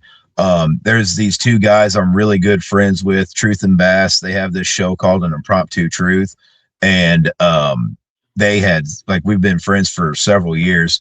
And anyways, Bass sent me this. It was a TikTok actually, but it was somebody recording a pack of coyotes, and what they assumed was a dog man, like with them roaring Yeah. and whatnot. And it was so weird because 2 weeks ago, Joe sent me this audio that it was from the farm, and like you can hear him and Dad talking. I wasn't like talking in the video. I do remember us recording, but I don't remember that particular moment. But it was like you heard coyotes going off, and you could hear Dad's dogs barking in the house, but then you heard something else on the audio. Now, whenever I was standing right there, I don't remember hearing anything, but he sent me this audio. He goes, listen to this really closely. He's like, forget about the dogs, focus more on the coyotes and tell me what else you hear. And I was like, okay. So I'm sitting there, I put the headphones on that we got at the station because I do a radio show on Friday nights, and I'm listening to it, and I'm like, whoa, that's weird. So then I get that video from Bass, and it's a TikTok, and I'm listening to it, and I'm like, holy crap, that sounds really similar. So I sent that audio to Bass, and I was like, tell me what you think. And he was like, bro, he was like, we were going to come out there and see you in July. I don't think we are now. I was like, Why man, not? It's yeah, more listen, it's fun. yeah, I go out looking for dogmen. That's what I do yeah, for fun. Okay. And yeah. so it is a little creepy, but I do want you to see that video of the grave digging dogman because it sounds just Mhm. like what you were describing. And they Yeah. actually have very long arms, very long arms. And as a matter of fact, Colleen, who owns that video, it was her daughter's two of her daughter's best friends are the ones who took this video, and Oh, they just happened upon what they thought was a dirty lady digging a hole in a cemetery. They were like, "What the hell?" Is in the broad daylight, wow. by the way, Yeah, and that's how that was. Jeez. yeah, it was just weird. But Colleen went and actually measured the hole and everything. She Mm-hmm. measured. There was actually a knee imprint on the dirt, Yeah. and the arm length was way too long to be human. Way Yeah, too long. that's Yeah. exactly the thing I saw was. I bet you Yeah. had a dog, man. I'm just saying, That, especially if it yeah. was black too. Yeah, it was. It was jet black. It had kind of a shine or a sheen to it, or maybe it was wet from being in the creek, possibly. I don't know. But Let me yeah, see if that I can was find a weird. picture right now, actually, as a matter of fact. Okay. While we're talking, I might be able to pull something up here, but I don't know. I don't have the video um of the grave digging dog man, but Mm-hmm. if I can't get it to pull up now, we'll pull it up later.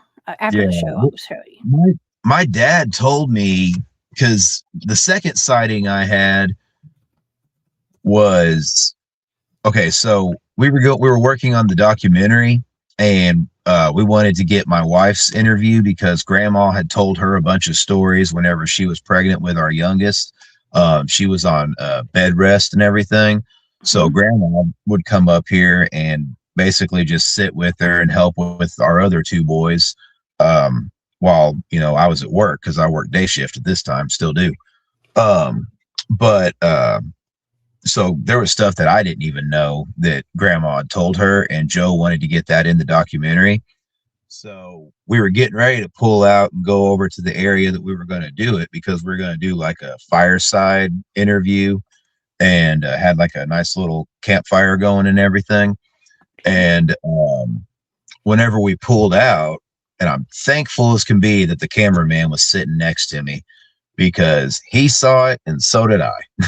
And I'm like, no way. And he goes, is that a person sitting down there or standing down there? And I said, no, that's not a person. That's not a person. I was like, that is way too tall to be a person, and there's nobody out here. Like, if that's a person, they're trespassing, you know. And solid black figure standing right in the middle of the road looking at us. Now, from where we were to where it was like standing in the middle of the road right in front of the bridge where the creek was. So that field that I had my first sighting in was right there to its right, my left.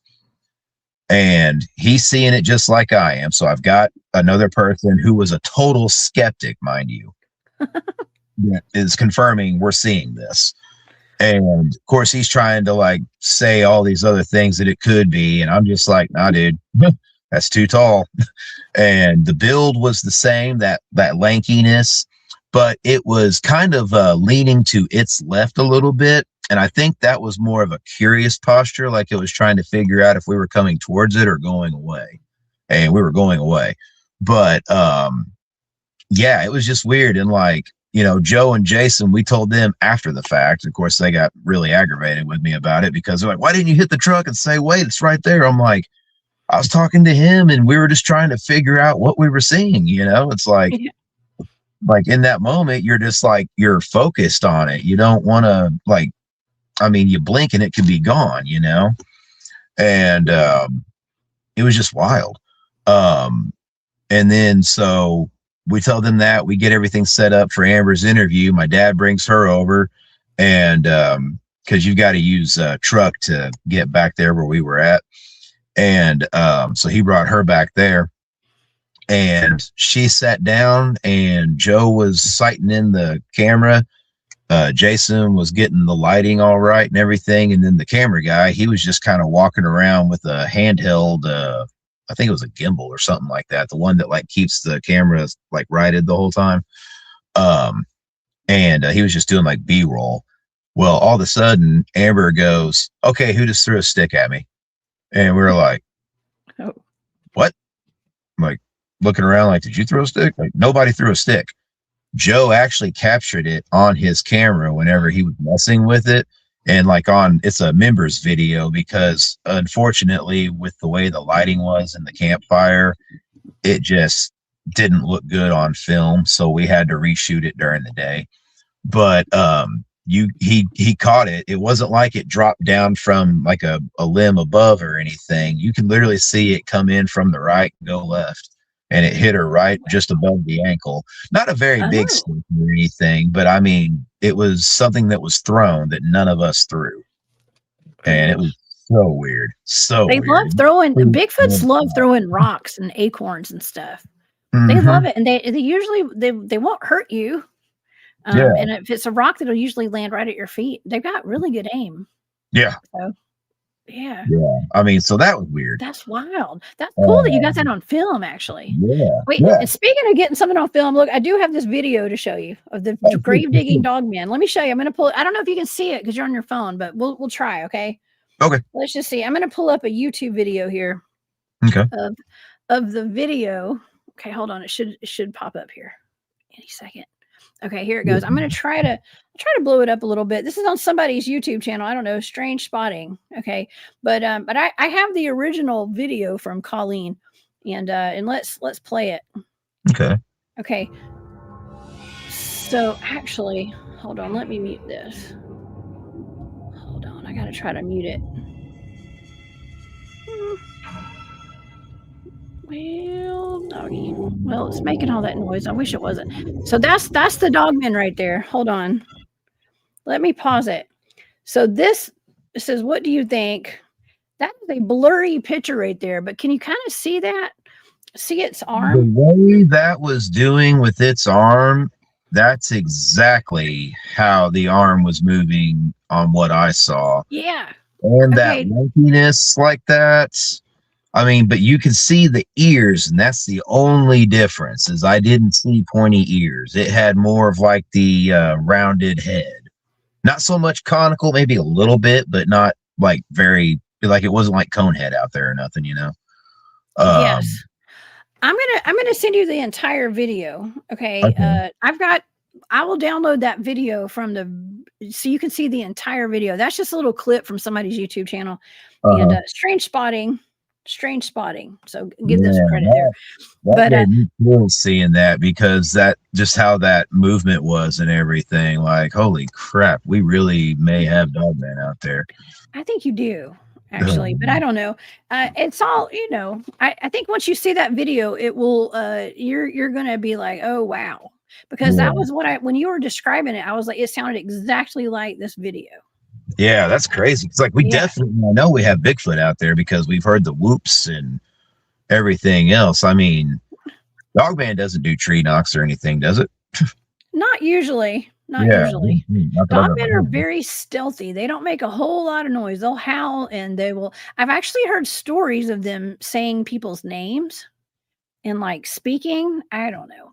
Some of the people that I have interviewed people from all over the country that have had dogman encounters, Yeah. and the most I've heard of them like verbalizing stuff, it's like saying somebody's name, like people who they live on their property basically, and they share the same environment, living space with humans, and they will Mhm. get to know those humans, and they Wow. can repeat their names. But that's as much as I've really heard. So, You ever had any reports of them yelling help? oh God, those are tricksters. Okay, I think so. I don't know. I would think Mm. no. I like the S walk. We call them S walkers. You know what an S Yeah, walker is? I Yeah. don't I don't know that that's exactly what I heard out there, but I heard some kind of a yell and it almost sounded like help, but not actually the word help, just like the sound of the word help, if that makes sense, as like a Mhm. yell. Yeah. And I was just like, nope, got back in the car. I was like I ain't Yeah. even messing with it. Don't go towards it. If anything, just call the cops. If you Yeah, think there's something out there, somebody needs help, I mean, yeah, it's we're usually a too far out. trickster. We have to be the cops out there. We're too far out from anything. Um, but the BFEPD. But The BFEPD, yeah. is that the Bigfoot Patrol? Well, no, the bum word I can't say on YouTube, Egypt. But yeah, Well, it but might be Egypt out there. I don't know. yeah, really. I mean, it's there's a lot of weirdness. That Garden of the Gods place over in the Shawnee, that's a squatchy area too. Um, and I mean, there's Camel Rock out there where it literally is a rock, like a piece of the area, where it looks like a petrified camel, basically. Well, that's something we talk Yeah, about all the time, Bryce, are like petrified giants. yeah, And if there are pyramids all over the North America and stuff, like we have mm-hmm. Mayan ruins here in Georgia, but Cahokia is not pyramids and too far away from me. It's about an hour. Cahokia. That's Mm-hmm. right. You do have Cahokia over there. And Yep. ooh, I was gonna pull some of these comments up, but they are moving really quickly.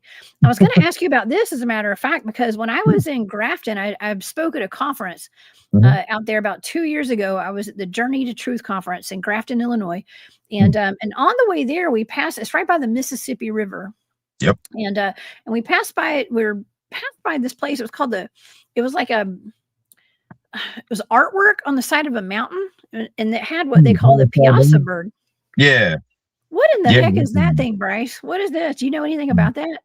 Oh, I know a little bit about it. I know that it had to do with Native Americans, and it was something either they summoned it or they defeated it. I can't remember exactly. I heard the story, like Hollow Sky. They did a story about it because it's right there in their backyard. But that picture right there is not the original. The original got destroyed whenever they were doing like some kind of construction over there, and then they repainted it. but that's not actually the original one that was there. The original one Ooh. that the Native Americans made, it got destroyed, sadly. But Well, let people me. do. Oh yeah, go ahead. Oh no, I was going to say I pulled up the Wikipedia page. I can read it from here. Let me just read a little excerpt from it because it's called "The Bird That Devours Men." Mhm. And a matter of fact, some people say that it's a dragon or some sort of a chimera like a griffin with a Yeah, dragon combo or something. for sure on that picture. Yeah, it would eat people and stuff, and that's right there in southern Illinois. That's like the very tippy top bottom side of said tippy top. That doesn't make any sense. It said the very lowest point, like the southern point of Illinois, right there. Mhm. But it's the in 1980 or 1836 there was an article by John Russell, a professor of Greek and Latin at the Upper Alton, Illinois. I don't know, Sirtliff University. I don't know if that's still there or not, but it's the bird that devours men. The original Piazza Creek ran through the main ravine in downtown Alton, and oops, that's not it. I thought that was a story. Oh, here it is. It's a super haunted area. That whole town's haunted. I've heard that. Okay, it says there's an underwater panther. Have you heard of the underwater panther? That's wild.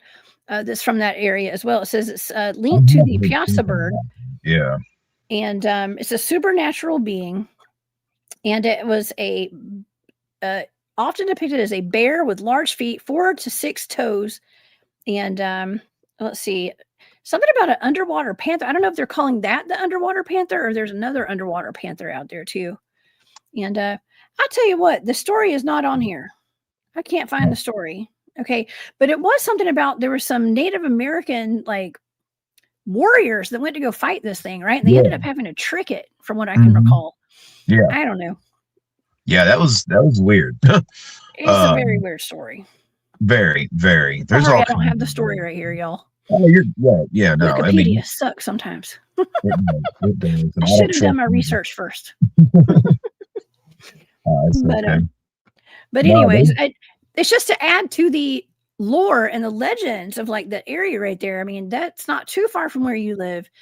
I mean, there are what are the other? Oh, I've got some more pictures to pull up here. These are some of the Illinois cryptids, as a matter of fact. Yep. And so I was just going to kind of go over some of these. I was like, I don't know if any of these are on your property out there, but we've got the Beast of Busco. That looks like a turtle. The Big Muddy Monster. Now, is that one of the? That's Murfreesboro. That's about 30 miles from the farm.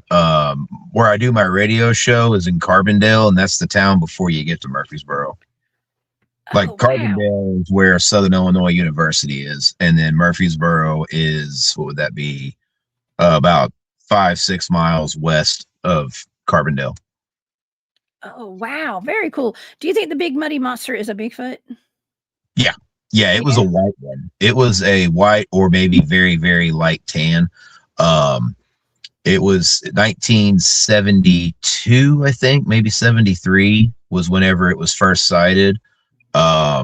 Kind of terrorized the town really for a few weeks, and then nobody saw it again until the 80s.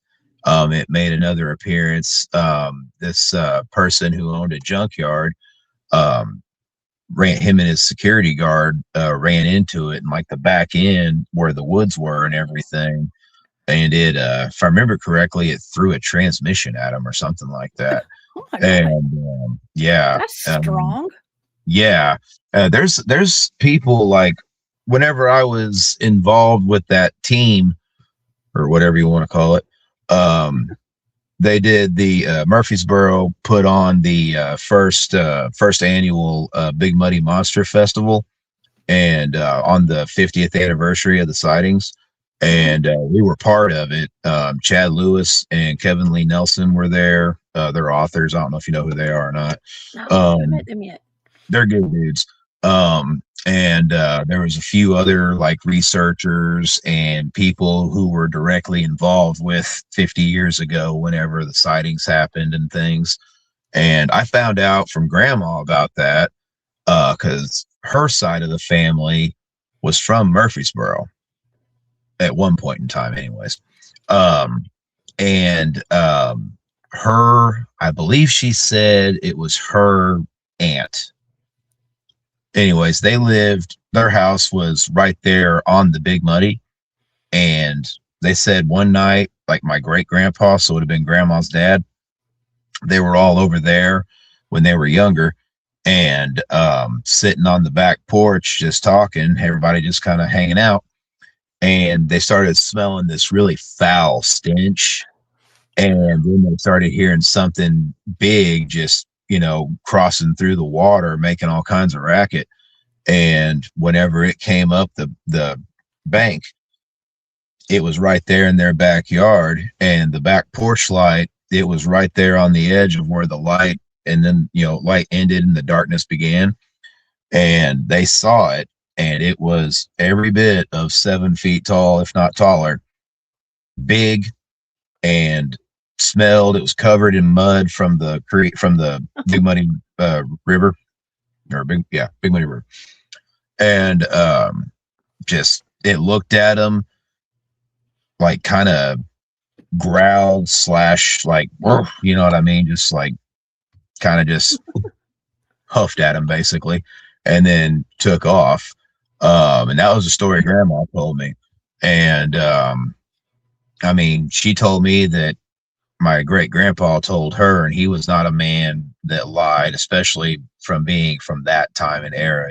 People still had manners and, cared about being respectful people. So, back in the good old days. yeah, exactly. Right.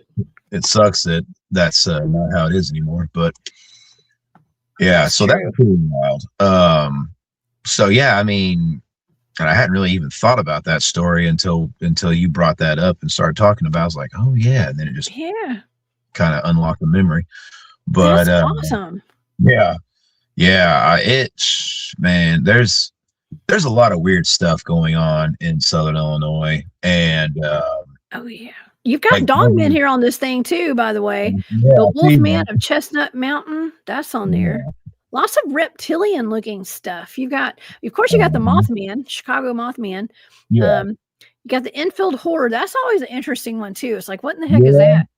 Enfield is not too far from where I used to live. I used to live over in Blueford, Illinois, which is really close to Mount Vernon, where I work at. And Enfield wasn't too long of a drive away from there. And there was this one person that used to work at the factory that was where they were from, and their family was from there. And I asked them, I was like, hey, it's going to sound weird, but, I'm into cryptids and things. I was like, have you ever heard of the Enfield Horror? Because I knew that was where they were from. And they were like, oh, yeah. And like, they said their family talked about it, back whenever it was always like, it was so crazy. There's people from all over coming to look for this thing. And so, I mean, because this person I was talking to was younger than me. So, I mean, it was like their, mom and dad or aunt and uncle, something like that, was around there whenever all that went down. But nobody's seen it since then. But the way it was described, it sounded like a reptilian type something, I don't know. That's what I noticed actually about some of the cryptids that were on that little list. There's a lot of reptilian looking ones. Yeah, well, those 3-toe prints I found that were right there at the corner of the field, like I mean the very corner of that field. There's a pond right on the other side of that corner. Oh yeah. And to me, the way those things looked, this was my first thought when I saw them. I wasn't thinking Dogman, and they were too big to be turkey tracks or anything like that either. Like I always try to debunk things before I say, okay, well, this is what it is. I don't just automatically go to it's the cryptid. But to me, it did kind of look a little reptilian-ish, I guess, if you want to say, just because of how big they were. But I was like, there's no way we got a lizard man. Like, no way. Well, maybe. Um, I don't know. anymore, I don't know what's out there. That's why I call it the Pond Creek Monster. It can be anything. It could be. But, It could be anything, but you know what? In these days, I mean, I live not too far from South Carolina, right over here, and we've got the Lizard Man Escape War Swamp, and my friend David, that lives up in North Carolina, not too far from Uari, where I was last weekend. He's got pictures and a video. Looks like a reptilian coming out of in his backyard. really? So, Wow. yes, they're everywhere. They're everywhere. So I don't know. It wouldn't surprise me being out there where you live. Southern Illinois has a lot of very interesting high strangeness, and I am so excited that you came on the show tonight to talk to us about this stuff. It's really blown my mind, Bryce. It really has. Yeah, there's all kind. I mean, I've got more stories of like paranormal, like ghost and things like that. As far as the cryptid stuff, that's pretty much it. I did on November 23rd was my wife's birthday, and That's my brother's birthday. Really? Oh, that's cool. Yes. There's one more thing we didn't tell. That's a good birthday. I bet she's a good person because my brother was. Oh yeah. She wanted to have a bonfire out there, and that's when my dad always had his encounters, was during bonfires. Like he got whistled at, whoops, tree knocks, rock clacking, just all kinds of weird stuff. But I was like, okay, well, this particular day, it was so foggy the whole day, the whole night, just like can't see in front of you, 5 feet fog. And we get out to the farm. I told Dad, hey, we're going to come out and maybe have some people come out too and hang out and, just enjoy a fire. He was like, that's fine. He's like, I'll have one going for you. All right. I was like, okay, cool. I will be, William. And I remember we got there and it was about 4:30 because in the wintertime here, it gets dark at 5 o'clock. And so I'm sitting there and, Dad's shooting the breeze with us. And then he goes in to go eat dinner. So it's about 5:45 and it's just me and her. And all of a sudden, like behind us and off a pretty good distance, I want to say probably coming from the tree line where those size 18-inch prints was heading towards, somewhere over in that area, maybe even a little bit further than that, maybe more by the great big pond over there, because on the other side of that field there's over an acre size pond. But I'd never heard anything like it in my life. It was the only way I can describe it is it sounded like a female blood curdling scream, but on the end of it, it sounded ape-like.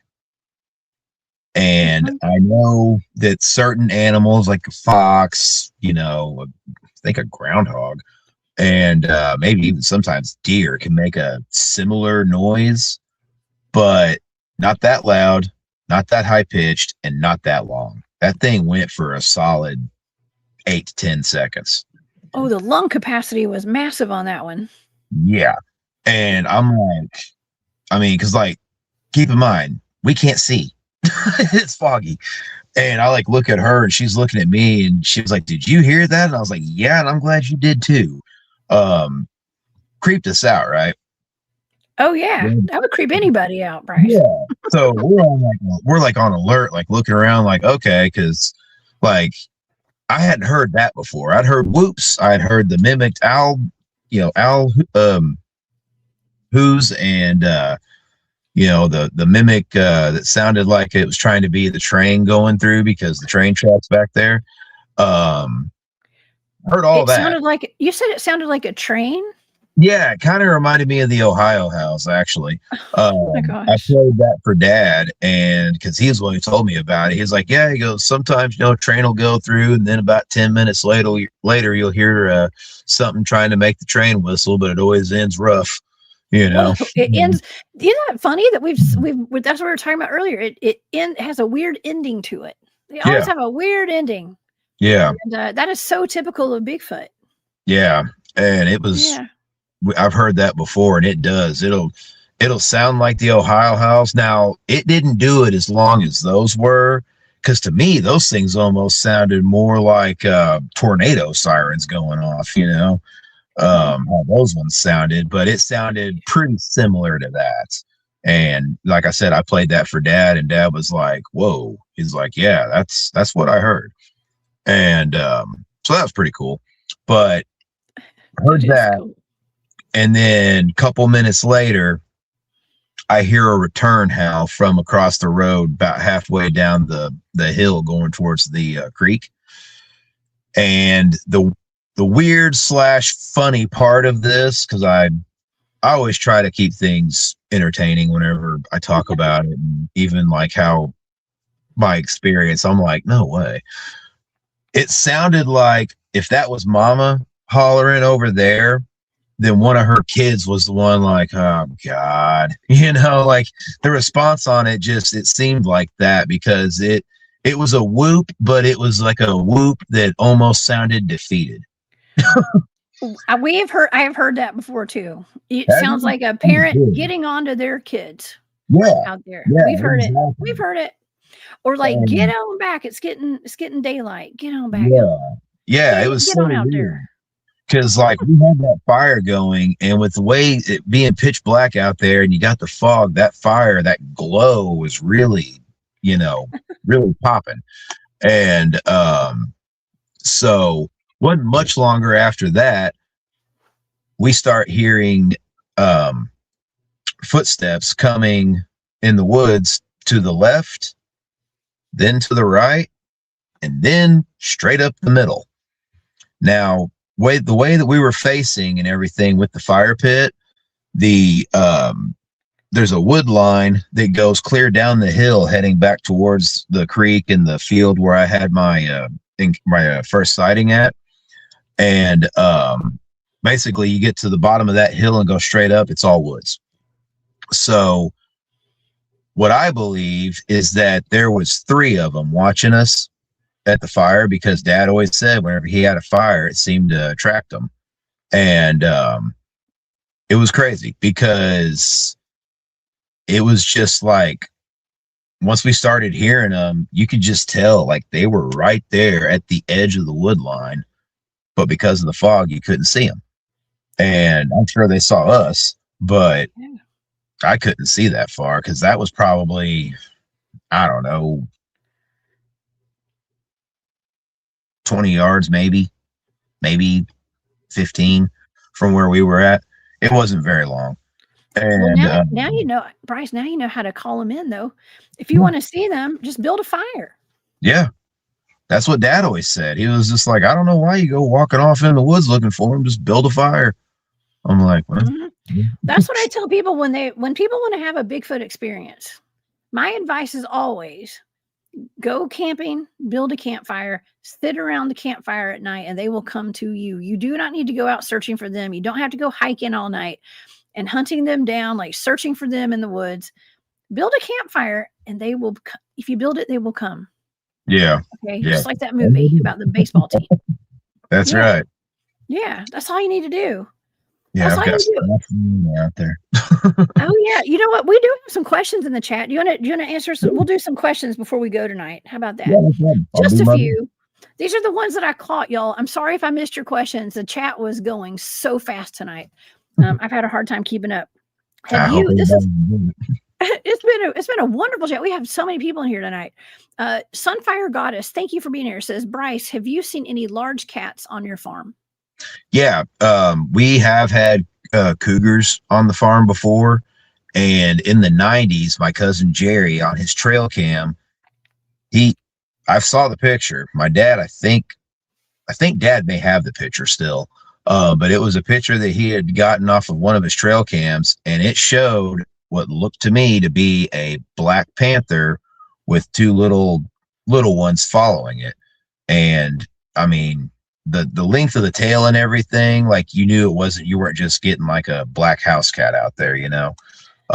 It was pretty big. And you know, he showed it to somebody, like one of the game wardens or whatever, and they just dismissed it and said, no, that's not what that is. But of course, I mean, okay. They don't want you to have any of those on your property. They don't exist. exactly. You're not Yeah. supposed to. How Right. dare you show that to them? I'm Yeah, just and there's no kidding. cougars out there either, even though occasionally Yeah. you'll see them dead on the side of the road. Oh Um, man, I know. yeah. There the amount of Black Panther game cam pictures, trail cam pictures that I get sent, it's ridiculous. There's so Yeah. many. Yeah, Yeah. it was wild because like where that picture was at was like that was one of the places I used to always go and walk out and play at, because it was down by the creek. And before the coal mine rerouted it, I used to always go down there after it would rain. I go down there like a day or two later when the water level was back to being low or nothing, and go find a bunch of arrowheads. Oh, nice. Yeah, You yeah, we know used to what? have a nice collection. I bet you do. Oh my gosh, I bet there's a lot out there actually. And Yeah. I was just thinking like the big cats oftentimes too get blamed. Like people will I think that they're the ones that when people get attacked by dogmen and stuff, from some Hmm. of the remote viewing targets I've been giving, I think that some of the people who were maybe had suspicious deaths or attacks where people thought they were attacked by dogmen. I think a lot of times it's those big cats. I think it's Yeah. the cats Yeah, because the cats jump yeah. down from the trees and get people and stuff. So you got to be careful with Yeah. those big cats out there. Yeah, They and I will mean, don't attack. they also pull their kills back up in the trees too, which They some people do. say Dogman does. They So I do. mean, it could be Yeah. that too. That's why they get confused for like dogman attacks, I think, or dogman attacks Mhm. get confused for cat attacks. So, Yeah. um, okay, we have another question here. Well, this is Sure. more like a kind of a question. It's like from LB Autopilot. Has anyone had a Bigfoot eat vegetables out of their garden, or did they only eat meat? That's a good question. No, they eat berries and vegetables. Mhm. They're omnivorous. Is that how you say it? they Yeah. they pretty much eat everything, right, Dad Bryce? made a small, like he had his big garden, and then he made a small food plot that he said was for them if they wanted anything. And he said that he noticed that it seemed like they liked squash because every time he would see squash starting to come up out there and everything, it'd be gone.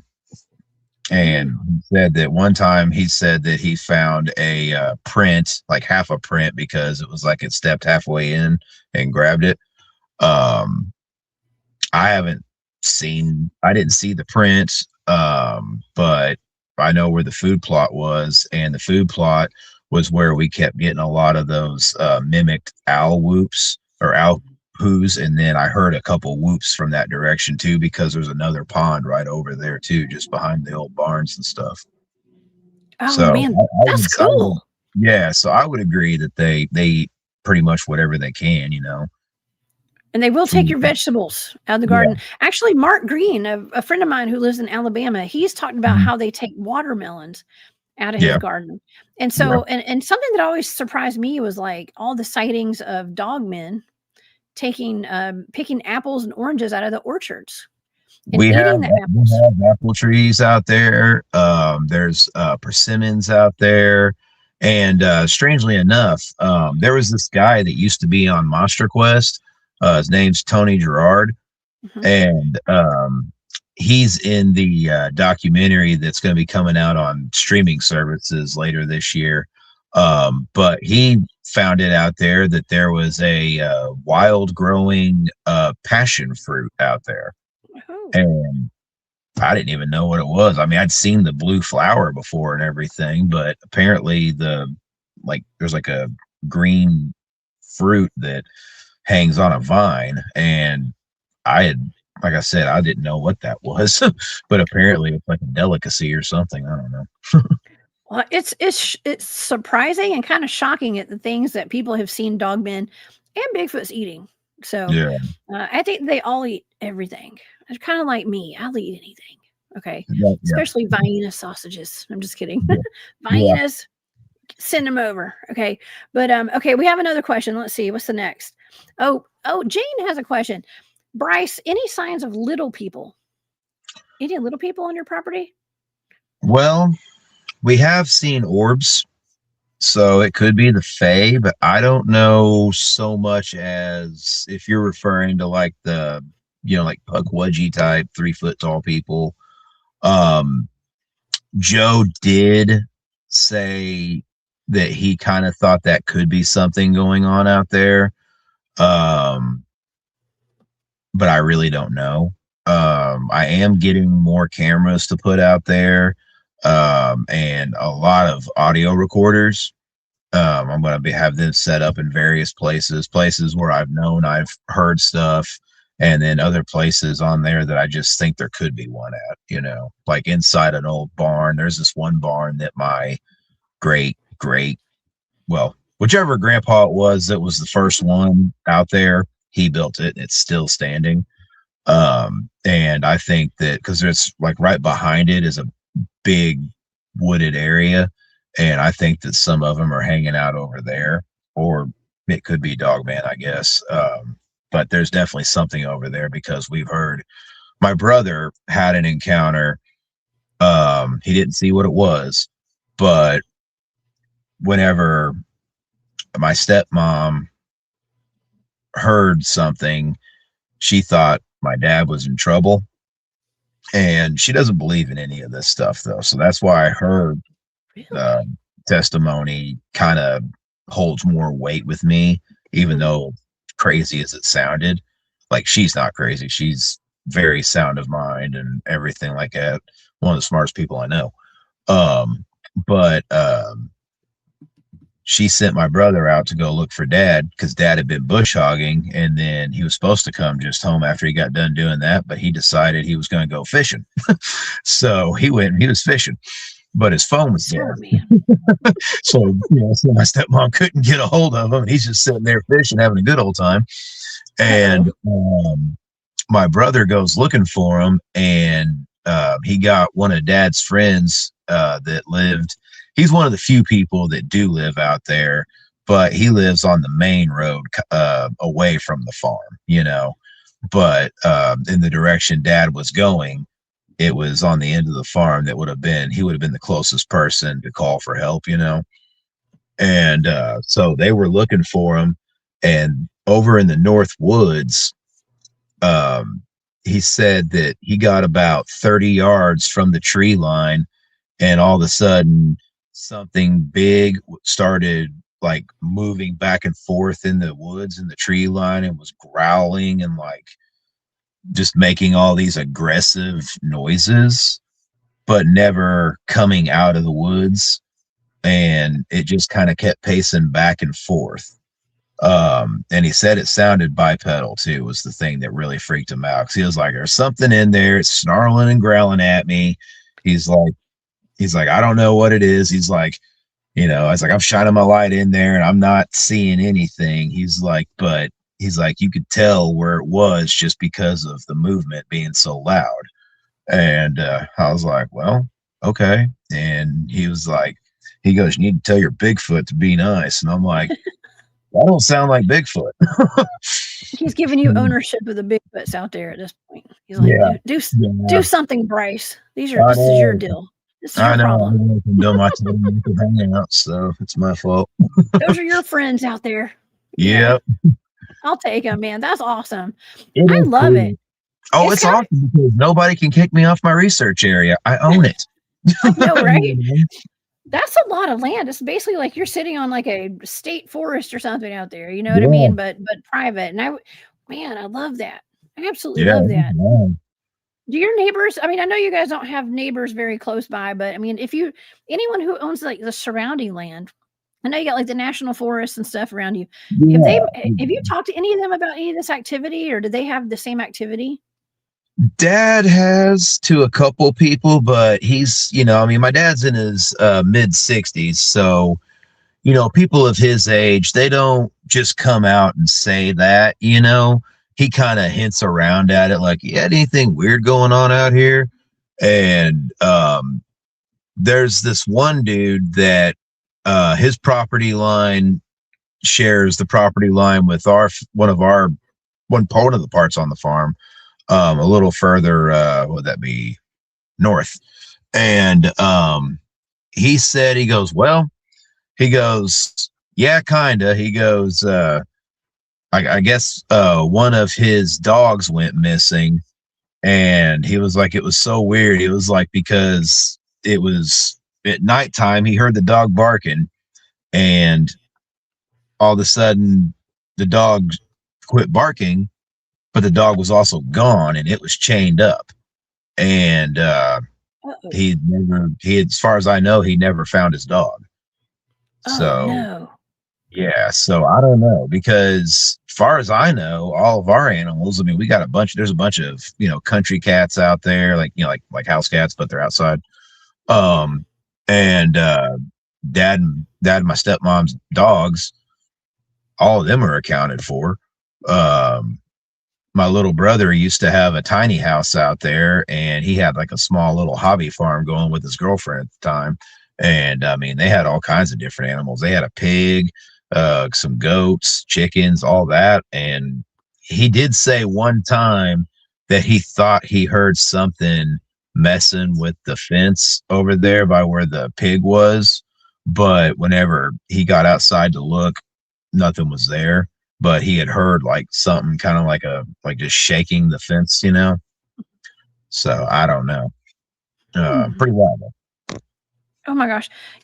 Something else that Bigfoots like to eat too, from some of the reports that we've gotten, dog food and any kind of like farm animal food. Like if you have like the big, Mhm. we I keep like my bird seed and some of the animal food. Like I mean, I just have a Yeah. dog, okay, Yeah. now, but I used to have more food. I lived somewhere else, but I always keep the food in like those aluminum, those trash can things with the lids, Uh-huh.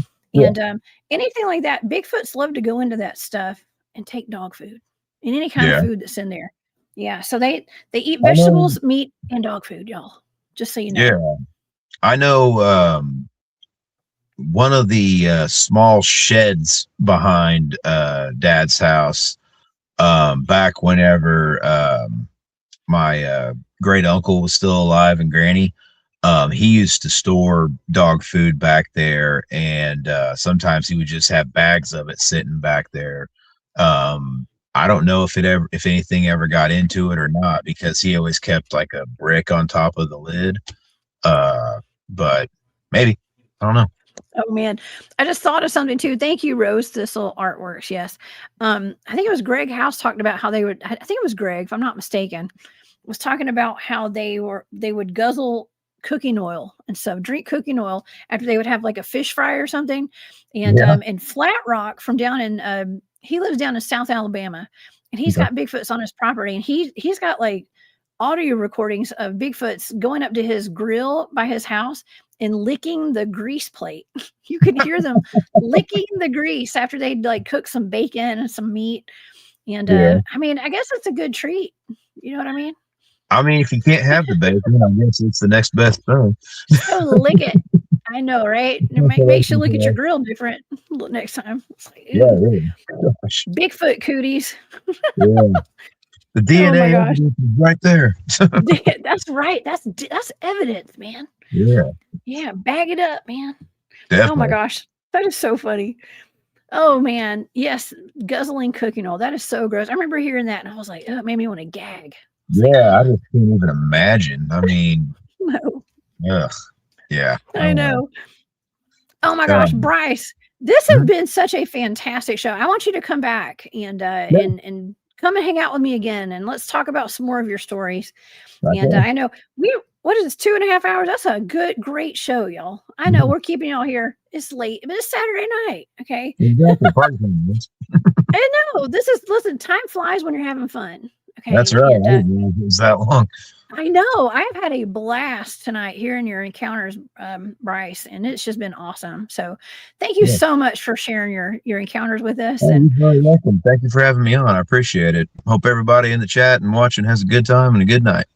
they did. I think everybody has very much enjoyed it for sure. And I hope that you got to do your own YouTube channel one day. I think that would be so fantastic. Yeah. That you should think about it.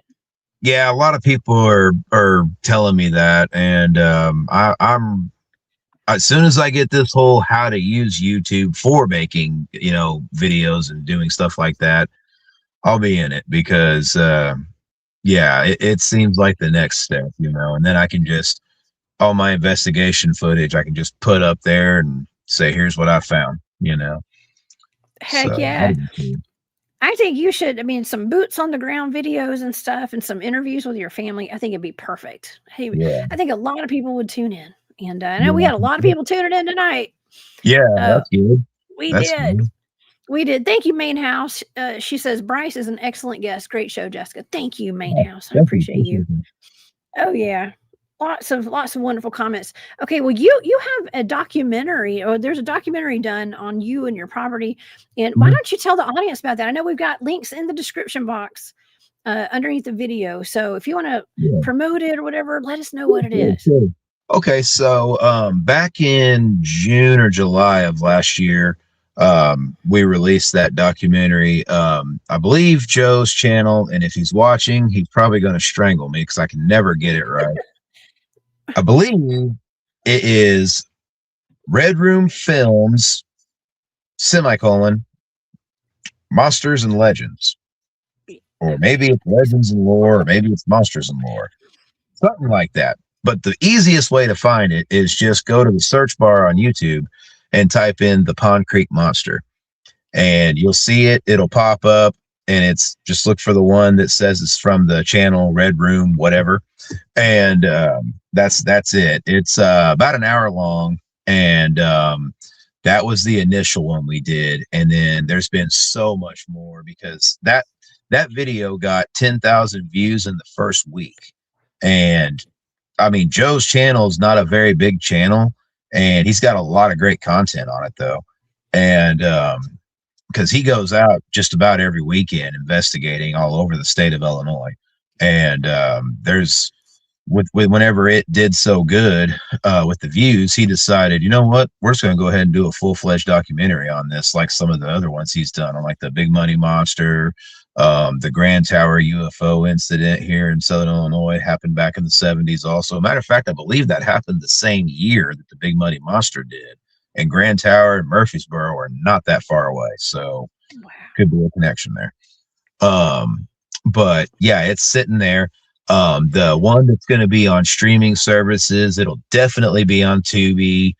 We're trying to get it for Amazon. They're a little more of a pain in the rear to try and work with. But it just depends on his distributor. But he has had other documentaries on Prime, so we got a good shot at getting it on. But that one's going to have literally every bit of evidence we found over the last year. I mean, we were going to have all kinds of audio, video. We've got pictures of orbs. We've got a video that we took on IR that we were seeing lights in the sky. Turned out to be a pyramid-shaped UFO, and that was creepy. That is. Yeah, because we were out there looking for Bigfoot, and we found that. So that's how it works, Bryce. That's how it happened with me and my team. My teams, we go out there looking for Bigfoot, and then we run into everything else. Yeah, there's so much out there. Oh yeah, it was so weird. The all picture roads lead back to ET. Yeah, for real. Yeah. The picture of the orb that we got, that one is just so wild. I mean, it's not somebody out there in the woods with a headlight on, you know. It's not that. Like this was a standalone orb.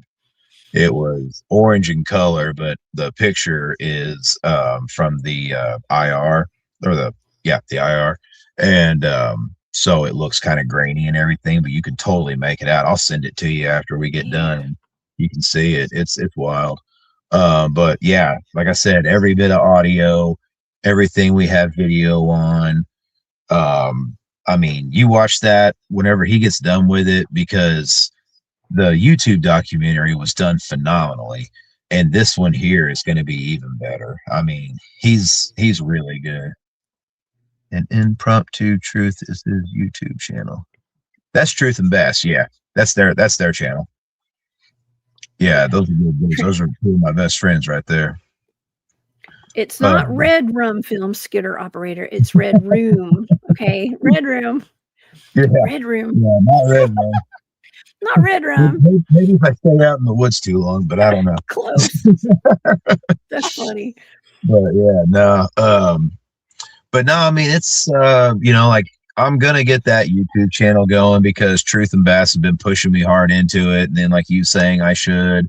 My wife's Yeah. been on me about doing it because she wants to do it with me. That's all the Um, better. That's more of the reason to do it. A family affair. It'll be yeah, 'cause, wonderful. I mean, she's got her own spooky, witchy type things and everything. So I mean, yeah. Oh yeah. I'm in town. I'm safe. I don't have to run in the front door, even though it's really dark out here. Yeah, you've been in your vehicle this whole interview tonight too. So Yep. I like to call it Studio Saturn because it's a Saturn. I love it. Actually, it's when you've got kids like we do, y'all. Sometimes and dogs. Y'all know my dog. She has not whined or barked one time this show. She hadn't done it in a while, but yeah. Sometimes it's best just to go get in your car and do these Yeah. things. Okay, it is. It's some great acoustics. Okay, it is. And yeah, I'm just glad that you were here tonight, Bryce. This has really been fun. Oh And yeah. No, it's been a real pleasure and an honor to get to be on here. It's cool because, like I said, I love watching the show and everything. And then I was like, well, I'm gonna reach out to her and see if she wants to hear what I got going on. shoot, yeah. Well, shoot, yeah. Well, I had already seen some of your interviews and stuff, so I knew. Listen, I was so tickled because I was actually doing my schedule last night, and I was like booking a bunch, people for the next couple of weeks. And the only night I had not had booked was tonight. And then he reached out, and I was like, "Well, what are you doing tomorrow night?" So it worked out perfectly. I think this is a great show tonight, and yeah, Southern Illinois Bigfoots and other things. I'm going to send you that video, the full video of the grave digging dogmen after the show tonight, and I want to get your feedback on that.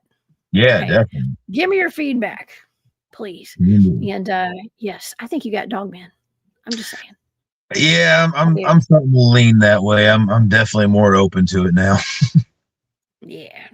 Well, okay. Well, so we can watch your video, Pond Creek Monster documentary at Red Room Films, right? Red Room Films. And actually, you said the easiest way to find it right now is to go to the description box under this video, y'all, and click the link. It'll take you right there. And it's wonderful. It's actually almost an hour-long video, and it shows your property, and you give the rundown of all of it. Yep. And it's badass. It's awesome. There's like some of the stuff I've talked about tonight's not on it just because when that was filmed, that stuff hadn't happened yet. Oh wow. Well, thank you for sharing all the juicy details with us tonight. That Hat Man stuff is terrifying. That was really scary. And yeah, I've enjoyed it. Okay. Well, do you have any advice before we go tonight? Do you have any final thoughts or any advice for the audience? If they're out there, especially if they have like any kind of Bigfoots on their property or anything like that, do you have anything that you could like leave them with? Any kind of advice? I mean, just what works for me, take that Native American approach and state your intention, be welcoming, as long as you haven't had any reason to think that they're not good, that they're going to be there for the wrong reason. But if you haven't had any bad encounters so far, be welcoming, introduce yourself. Don't have a gun, a blade, or anything on you. Just, come in peace to them and they'll come in peace to you.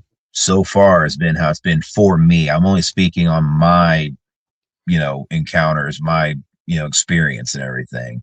Just because it worked for me, it may not work for somebody else, but maybe it will. And try that and see what happens. It may not be right off the bat. It may be the next time you're there or, a year from then. But if they're out there and they're out there, you'll end up seeing them. Yes. Or you'll get a rock lobbed at your head at some point. Right. Or that. Yeah. Yep. Yes. Oh my gosh. Thank you so much, Bryce. Before we go tonight, y'all, I want to thank Kent Batzer for the super sticker tonight and Bobby Singleton. Thank you for gifting all those memberships. Y'all are so sweet. Yeah, I appreciate it. Yeah. And I want you guys to please come back and see me on Monday. We'll be back with Robert Coley. Y'all remember him. He has a picture of an actual manted ET in his lab. It is for real. I have the picture. And we're going to get into that story on Monday. Okay. And Robert's been here before. I met him at a UFO conference, and he has some ties to the secret space programs. Okay. So that's Monday. Yeah. It's wild, y'all. I love stories whenever he's on the show with you. Like, I love that guy. I got his book and everything. Yeah. Who is that? Say that again. Arkeem. You said Arkeem? Oh, I love Arkeem. Yes. Yeah. I love having Arkeem on the show too. Thank you so much. I'll tell him you said that. I'll send him a clip. Okay. Thank you, Bryce. Oh yeah, that's right. I love Arkeem too, man. I love having such a variety of topics and guests and stuff, and it's a blessing, man. It's a blessing to be able to talk to all you guys, for sure. So yeah. Well, Bryce, please stay safe out there. Yeah, I will. I will. Yeah. Thank you for having me on. It's nice to come on a channel where you can talk and you know that people are going to be open to what you have to say, as to where sometimes, you know, you feel like you're almost being judged as you're doing the interview. So been there. I've been there before too. I know. Cool. I appreciate, you know, the show and everything, what you do. That's awesome. Oh yeah. Thank you. I appreciate that. We have the best audience. We have the best live chat on the internet, by the way. We always do. And yeah. Oh, by the way, I think I may be joining Barry Littleton tomorrow, y'all, on his channel. I don't know. If Barry still wants me to show up, I will. Barry, he's in the chat. Talking about gugways and devil monkeys. Devil monkeys and gugways. But anyways, that'd be at 3 o'clock or 3:30 tomorrow. I don't know. We'll see. Y'all go check out Barry's channel. But regardless if I'm there or not. Okay. And everybody have a wonderful, wonderful night. And yes, please say a little prayer for our friend Eric. We still haven't heard from Eric yet. Author E.D. Testerman, D.A. Roberts should be arriving at his house pretty soon. We're trying to check out where he is tonight, and we'll keep you guys posted. Okay. Have a wonderful night, and I'll see you guys back here on Monday. Thanks again, Bryce. And thank you. Come back and see me soon. Okay. I will. Come back and see me. Okay, y'all. Well, y'all have a great night. We'll see you later. Bye, y'all.